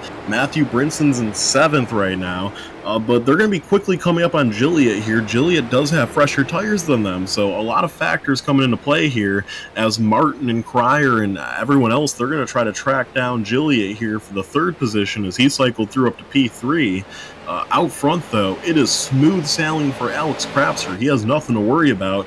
Meanwhile, Matt Bear in second, he's not catching Crapser. They're losing a lot of time to him, but Bear just needs to worry more about the guys in front of him that are all battling for position. Yeah, I think Matt Bear just needs to ride at this point. There's no benefit to him getting aggressive. He's too far back at this point unless suddenly something goes wrong with Crapser, which I don't see happening. Crapser's got a lot of clean track ahead. Adam Gilliott up to third. He can't pick up any spots, but he can definitely lose them as McRecken and crew right behind. And this is where the big battle is going to be. Adam Gilliott really has got to lay the hammer down here. Pull away from this group and get as much gap, because if he gets mixed up in this battle behind, that could spell trouble. But tonight could be Adam Gilliott getting that podium finish. Yeah, the last spot on the podium certainly wide open here for a variety of drivers. Even his brother Jeremy Gilliott cycled through nicely in 8th, so rounding out the top 10. 9th is Noah Carpenter, and 10th will be Robert Colgan, although not far behind Robert Colgan is Parker Retzlaff. So Retzlaff, like we said, he probably wasn't out of it for a top 10 tonight. He's running 11th, right outside the top 10. Has a little ground to make up on Colgan, but 30 laps to do it. We'll see if he can. Up out in front, though, it continues to be Alex Crapser running on his own down Thunder Alley. And, you know, a driver that has been so long part of the history of XCAL Racing, right? He was one of the original members in 2014. He joined way back in the day, was quietly a competitor back then, had the most second-place finishes in XCAL's inaugural season before he finally went on to win a race. So, you know, he continues on his XCAL career. 2015, he actually lost the championship in a tie. It was a tie for the championship, and he didn't have the tiebreaker, so he finished second in points. Fast forward to 2021. That season, he comes back to XCAL, has 2 wins. He, doesn't run the full season, doesn't have a great point season, obviously, but comes back the next year, finishes second in points once again. And, for Crapser, it's just been a story of second places in his careers, but if he can win today on his 26th birthday, it'll be a 6th career win for him, and this will keep him firmly in 4th place on XCAL's all-time win list. That's a pretty impressive stat to note. A, he's been around that long, and B, just such a great consistency. I mean, you talk about all those second places, but let's talk about, how many top 5s and top 10s that was. Actually, Doug, interesting stat. He's only 4th in wins, but he is XCAL's all-time leader in top 5s and all-time leader in top 10s over guys like Luke Turpin and Austin Edwards with equal or more starts. Wow. So Alex Krapser is one of those guys. They used to talk about it in the late 90s. When you saw new drivers hit the Cup Series, they focused on getting those top 10s, then those top 5s, and then the wins would come. That is definitely the case for Alex Krapser, and honestly, he's just driven consistent and clean all night. And this is still 24 laps to go, but man, it's looking like that consistency pays off again. It certainly could as he continues to just click away the laps here. Meanwhile, the battle for 3rd, Gilliatt's pulled away. That car is running a very good speed right now. It continues to be Martin in 4th, Pryor in 5th, Bartles in 6th, and Brinson in 7th place right now. As these guys are coming up on the final stages of this race. A fantastic run so far, caution-free as I knock on the wood all the way through 277 laps. Even if a caution were to fly right now, there's only 2 cars on the lead lap. Only 3 more cars would end up back on the lead lap. In just what has been an entertaining race from start to finish, strategy all around this one. And, you know, it's just kind of fitting as we look at it right now, Doug. Alex Krapser, probably one of the greatest strategists in this league's history, along with Luke Turpin. On his birthday, man, who else could it be? Yeah, it definitely, when I commented on his birthday on Facebook, I told him to go get that win tonight, so I'm gonna claim partial credit for this victory, just saying. Man, it has been such an interesting race, and we've seen a couple of guys come back from struggles earlier in the race, like Parker Retzlaff and like Jose Godino. These guys, Godino currently sitting in 16th. I mean, he was way back, dropped to the tail end of the field after he got spun very early in the race, kept the car clean and fought his way back up into the top. He's just a little bit behind Ryan Seams, could pull off a top 15 here tonight. There's several guys that have made some epic comebacks. There's guys that have just had a great race. The only thing Krapser has to worry about now, though, is he is mixed up in lap traffic. That he is. He still has a 7.7 second lead, and the lap traffic ahead of him, 2 of them are his teammates. So, I mean, I doubt Joe Campbell is going to do anything to jeopardize Alex Krapser's lead right now, as Krapser obviously has had a great race so far. He gets to the back of Joe. Let's see if he peeks to the inside here in 3 and 4. He will not. He'll just ride behind Joe. Looks like he might just want to tuck in behind Joe and ride behind him, as Joe Campbell rides in 17th position right now. So the biggest mover in this race, though, Joe, looks like when things are all said and done, the biggest mover of this race as we stand, and unless something dramatic happens, will be Jeremy Gilliatt. He started all the way back in dead last, position number 28th, and as we ride right now, he's looking at an 8th place finish. Yeah, nothing to complain about. Both Gilliatt's having big moves tonight. Really, we've seen a lot of teamwork in the past. We definitely saw a lot of teamwork at Michigan last season. But these guys, the Gilliatt team, the family, that they have just, the teamwork between the two of them, between the brothers, has just been amazing, both last week and this week. I'm really looking forward to seeing how well that team works together for the remainder of this year.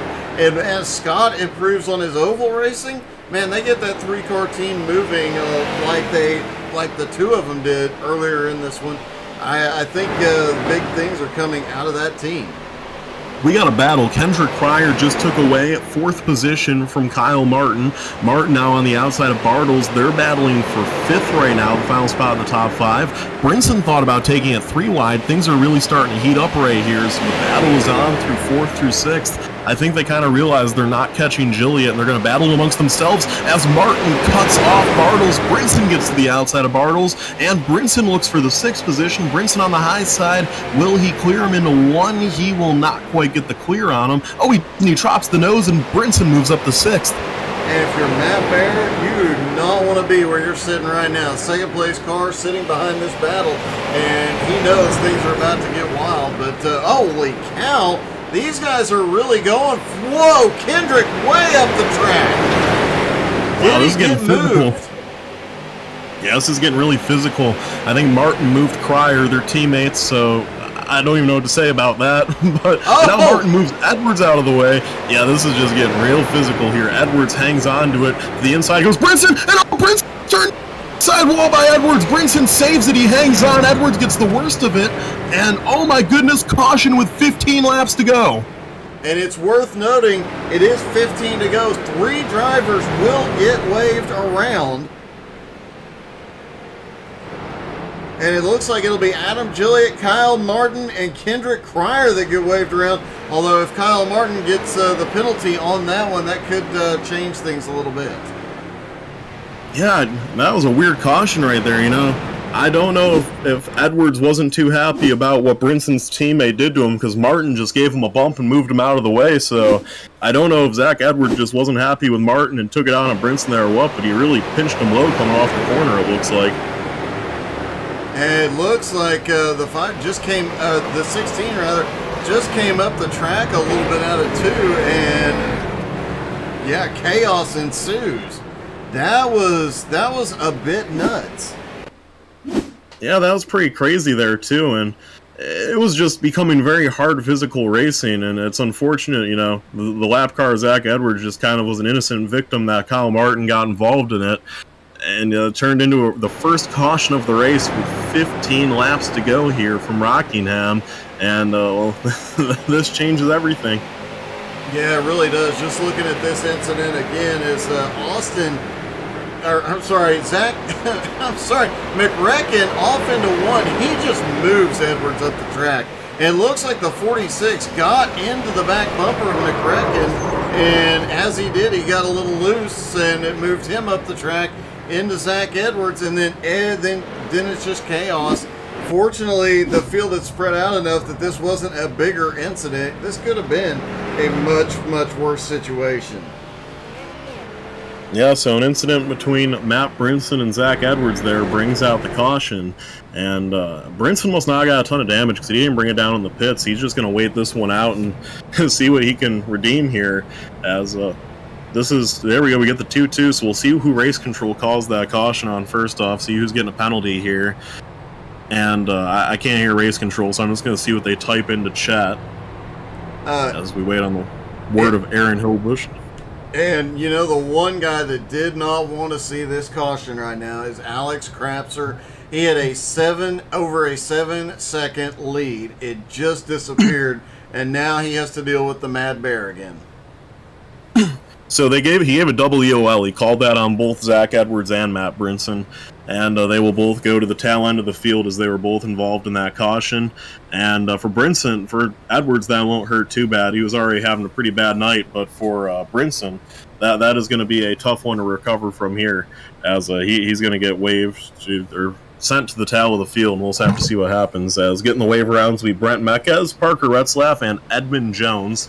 They'll all get back on the lead lap. Everyone pretty much 3rd through about 12th is going to get back on the lead lap. It's just going to be a matter of, is there another caution? If there's another caution, this will really make this race a lot more interesting than it is right now. But even as we sit, this is going to be a battle between Matthew Bear and Alex Krapser, a mano-a-mano battle. So the entire field gets sent around the pace car here. We're going to have to see where everyone ends up scored. Here come the wave around cars. And I do believe this is going to put Parker Retzlaff back on the lead lap. Something he has been working. He had worked his way up to 12th and been fighting his way up all night long. And, man, that's a big win for him.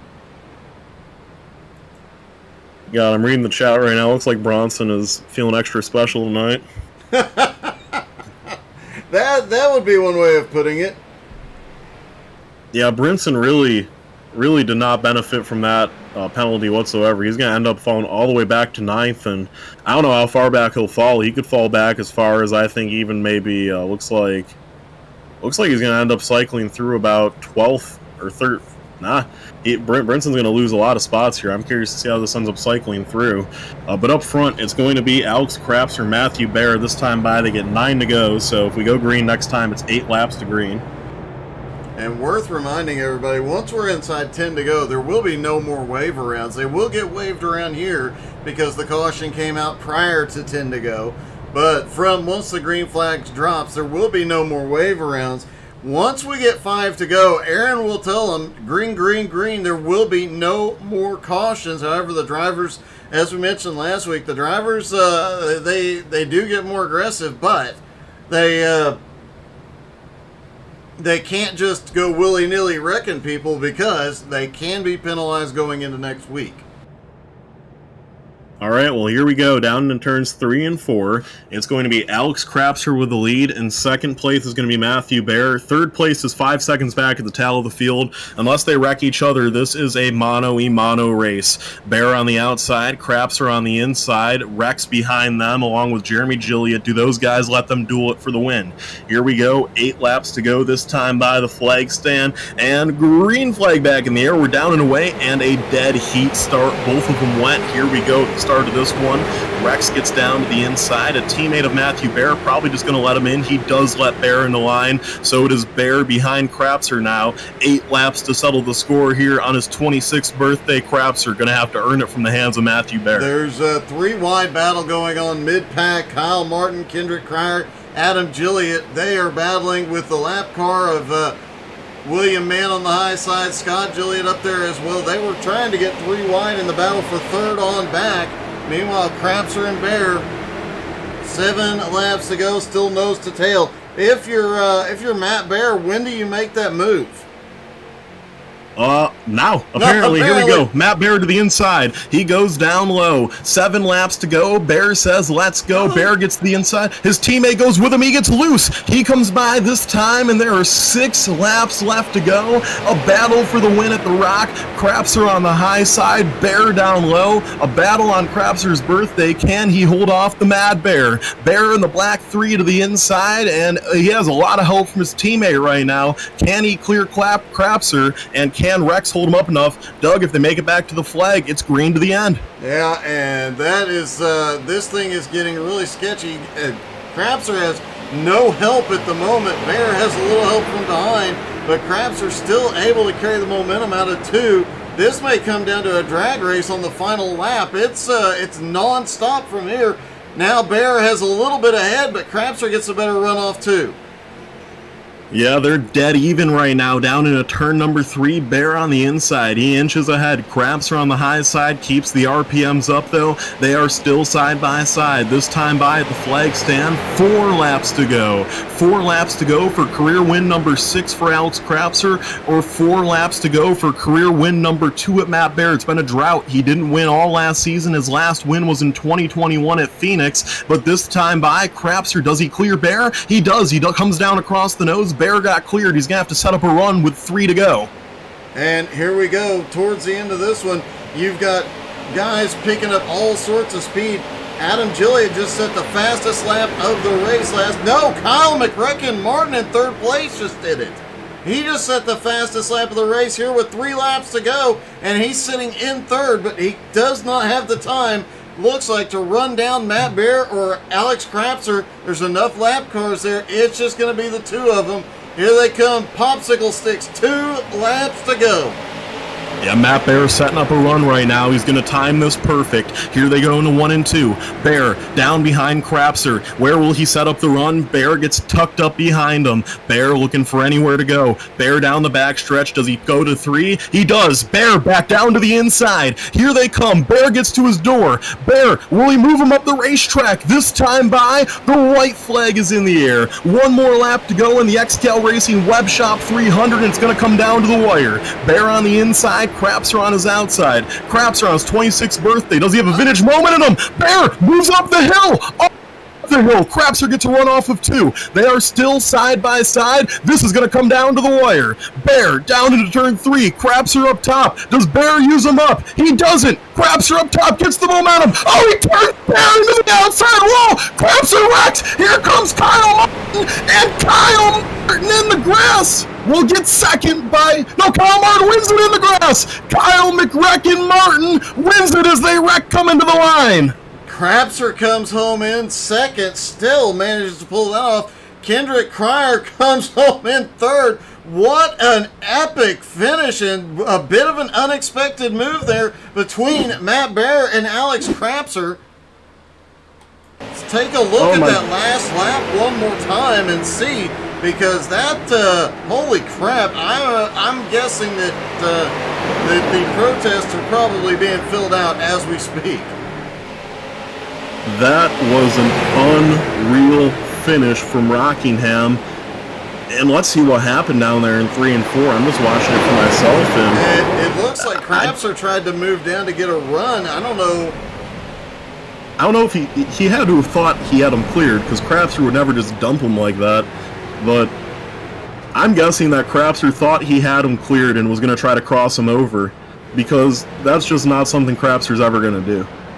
That was definitely a crazy finish. It does shake up the finishing order a bit, with Noah Carpenter coming home 4th, Kyle Bartles 5th, Robert Colgan 6th, Adam Gillies 7th, Matt Bear comes home 8th, Parker Bretzlaff recovers to 9th, and Brent Meckes comes home in 10th. All right, so I'm down here on pit road, and I have caught up with second place finisher Kendrick Cryer. And Kendrick, an up and down day all day for you, but tell me a little bit about that incident earlier in the race. Coming in the pit, something happened between Matt Brinson and Jimmy Johnson. Did you know what happened there between those two, and how much did it affect you? I don't know. I know it affected me at least 3 seconds in the pits, because I had to stop for him and that whole deal. So that used up a lot of track position for me, but it's all good. I mean, take second. I mean, we'll see what happens. See what we got for the win there, because that was horrible. That was one of the worst things I've seen. Yeah, what did you see coming out of turn 4 on the last lap? As things got pretty crazy coming down to the finish line.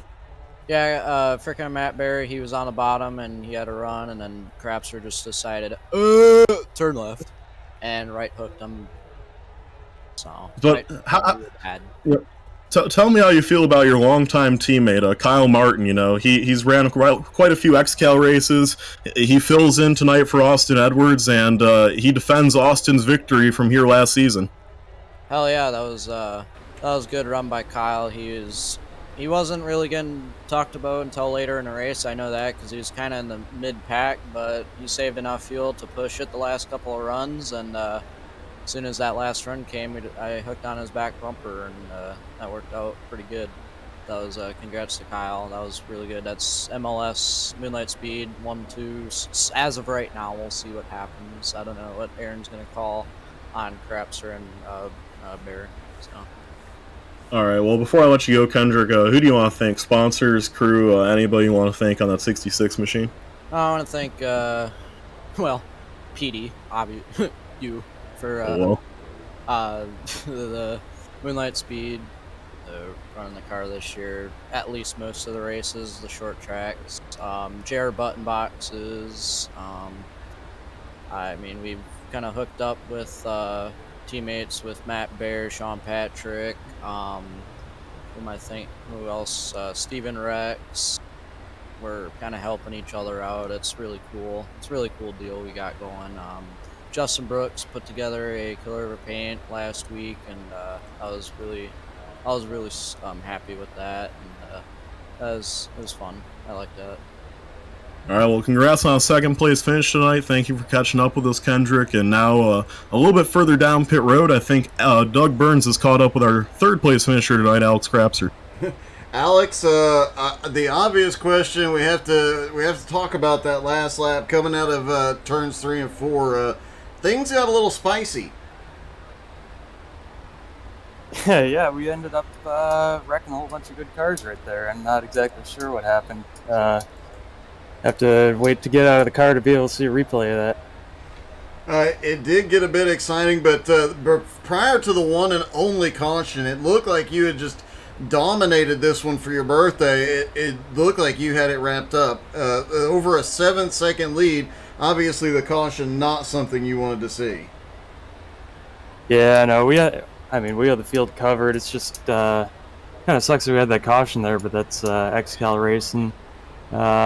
We had an awesome setup between the 4 of us. I think we all ran 4 different setups between the Aces and the JNS team, and all 4 setups were competitive. Zach gave me a hard time for the setup I ran that last year, and I ran the same setup this year and finished in the top 3 again. So Well, you definitely got the job done. Obviously, coming home with a podium finish tonight. Definitely happy birthday to you, buddy. Any team or sponsors you'd like to thank? Just got to thank everyone on the JNS Racing Aces team. Thank Joe for putting us on a team. Danielle, Jerry with the paint did a great job on that one for all of us. So just appreciate all the help this year. All right, buddy. Congratulations. Thank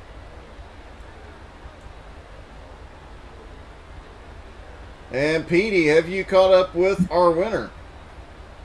Yeah, I'm down in victory lane where Kyle Martin, possibly one of the most crazy wins in XCAL history. Kyle, you spent a lot of this race just fighting like hell to stay on the lead lap, and then we get that caution at the end, and it appears to be a two-horse race, and all hell breaks loose coming off of turn number 4. So tell me what you saw from your perspective as you survived that turn 4 wreck to get to the flag first. Yeah, I mean, I fought like hell to stay on, the lead lap, and I guess it was all well and worth it, because I think I restarted in either 4th or 5th, and, came flying up through the pack of lap cars before the top 2. And I knew that they were going to go side by side, and I was just hoping, slow them down enough where I can get at least close. And I was thinking going down the backstretch, I'm too late. And oh boy, we junked it big off of 4, and I was like, all right, go low, and I guess the grass was low enough. All right, well, Kyle, you get your first career XCAL win here at Rockingham Speedway, and, I know you've never ran a full season of XCAL, but you've ran quite a few races over the years, and, you finally get to run your first ever race in Austin Edwards' 18 car, and, well, you did what Austin did a lot of, and you brought it home in victory lane. How's it feel to get that first win? Oh, it feels great. I gotta, thank all the sponsors. Gotta thank you for letting me drive Austin's car, and, sucks that Austin couldn't be here, but I don't think he could have done any better, except, won it by a lap and a half, as Austin Edwards does in XCAL fashion.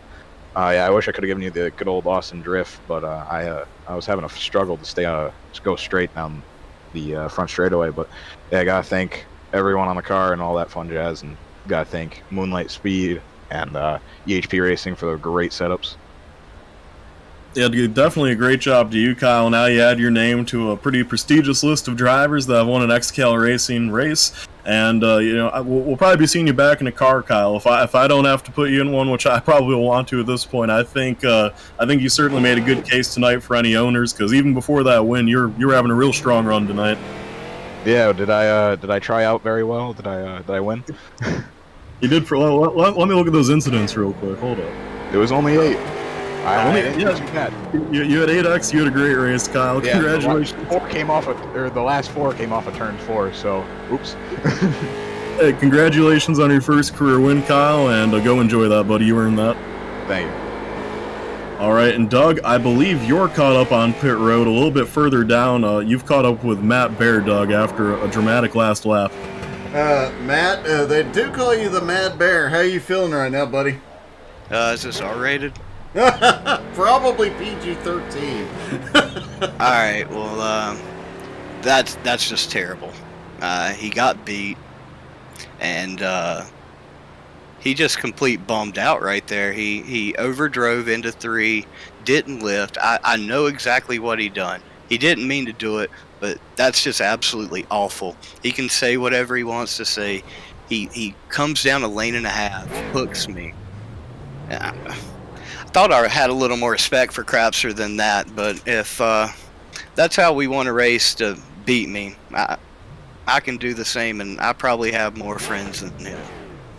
Well, obviously, you were looking at a podium finish tonight. You're going to come home about 8th place. Still a good points night, but obviously not where you wanted to be. But still a great start to the season. How are you feeling about the rest of the season, and does this change? Does the incident tonight change how you race? Obviously, it'll change how you race Crapser, but how you race overall this season? Oh, yeah. I mean, the respect just went out the window right there. That was one of the persons that I respected the most in this league. And for him just to flat out dump me and take us out of a 1-2 finish, for him to go to 3rd and me to go to 8th, and he's going to lose 3rd and drop back behind me because he's going to lose protest because I mean, can't screw up that bad and not be penalized for it, because that's an absolute joke. And then have his teammate bring out that ridiculous caution right there because he can't hold a line and wants to go do 20 miles an hour below the speed limit. Cool. But I have just as many friends as you, and if we want to play dirty, I can play with the pigs.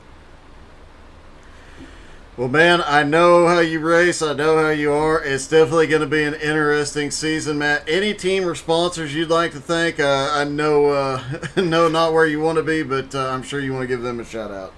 Yeah, man. Just thank DBR, MLS, Speed Shop, How to Suck at iRacing, XCAL web shop for putting all this on. I mean, it is what it is, but we saw who had the two best cars right there, and it would have been nice to see who could have won it. But instead, we let somebody else that was a lap down for 3/4 of the way win. But what can you do? You can't fix stupid, and J&S Racing is apparently full of it. Great run tonight, buddy, and looking forward to seeing how the rest of your season goes. I would say Matt's it's going to be an interesting season. If you know Matt Bear, I'd say that went pretty well. I have to agree. That was not the. Yeah, that could have went worse. Oh, yes. Good job to Matt. It definitely good job to Matt for not completely exploding there. But yeah, Doug, that wraps up what was a pretty epic race at Rockingham that didn't see its first caution until 15 to go, and then it set up a battle between the two best cars all day. But as sometimes happens in racing, they got too focused on the battle, and neither of them won the war. It went to Kyle Martin today. Yeah, it definitely did. He definitely did what he had to do all night long, keep himself on the lead lap, put himself in that position, and then just capitalized on the chaos in front of him. So great job by McRacken tonight. He got the job done. Yeah, certainly, and he gets his first career win, and he didn't back into it entirely. I mean, he kind of backed into it, but he was about a third-place car tonight. He had third-place pace. He ran a really good race tonight, and he put himself in a position to get that first career victory. And same to Kendrick Cryer, picking up a second-place finish. I do have to agree. I mean, I personally don't think Crapser did it intentionally. I still have a great deal of respect for Crapser, but I think he probably will be penalized for that. Noah Carpenter, I think, will probably end up in third position. Of course, that is all pending XCAL review. They could go the other way. Crapser could still be third. Make sure you check out the XCAL website to find that out. My educated guess is a senior advisor. I'd guess Carpenter is going to be third, but we'll have to see. So Bartles will either be fourth or fifth, and that means that Colgan will either be fifth or sixth. I'm just going to say him as they're running right now. Sixth is Colgan, seventh is Joliet, eighth is Bear, ninth is Wetzlaff, and 10th, one lap down, the first car lap down, Brent Meckes with a nice top 10 run today. But once again, these positions could change barring penalty. You'll have to check the XCAL website to find that out. But yeah, Doug, any final thoughts as we head towards next week at USA? And Marty will be returning to the booth, I believe. Yeah, I mean, USA, always an epic race in XCAL, so next week promises to be one of the most exciting events of the season. Always look forward to this race. We've had some of the best finishes, including a driver on two wheels coming across the finish line, so, anything could happen, and yeah, you'll definitely want to check out the points at xcalracing.com while you're there. Get your Whale PD gear. I do believe there's some new 2023 Whale PD gear on the XCAL web shop. Well, that'll wrap things up. On behalf of myself, PDJ Zeller, Doug Burns did all the hard work tonight. Thank you, Doug, for all you do for XCAL. On behalf of tonight's winner, Kyle Martin, and the president of XCAL, Aaron Hillbush, we'll see you next week, my friend, from Lakeland, Florida.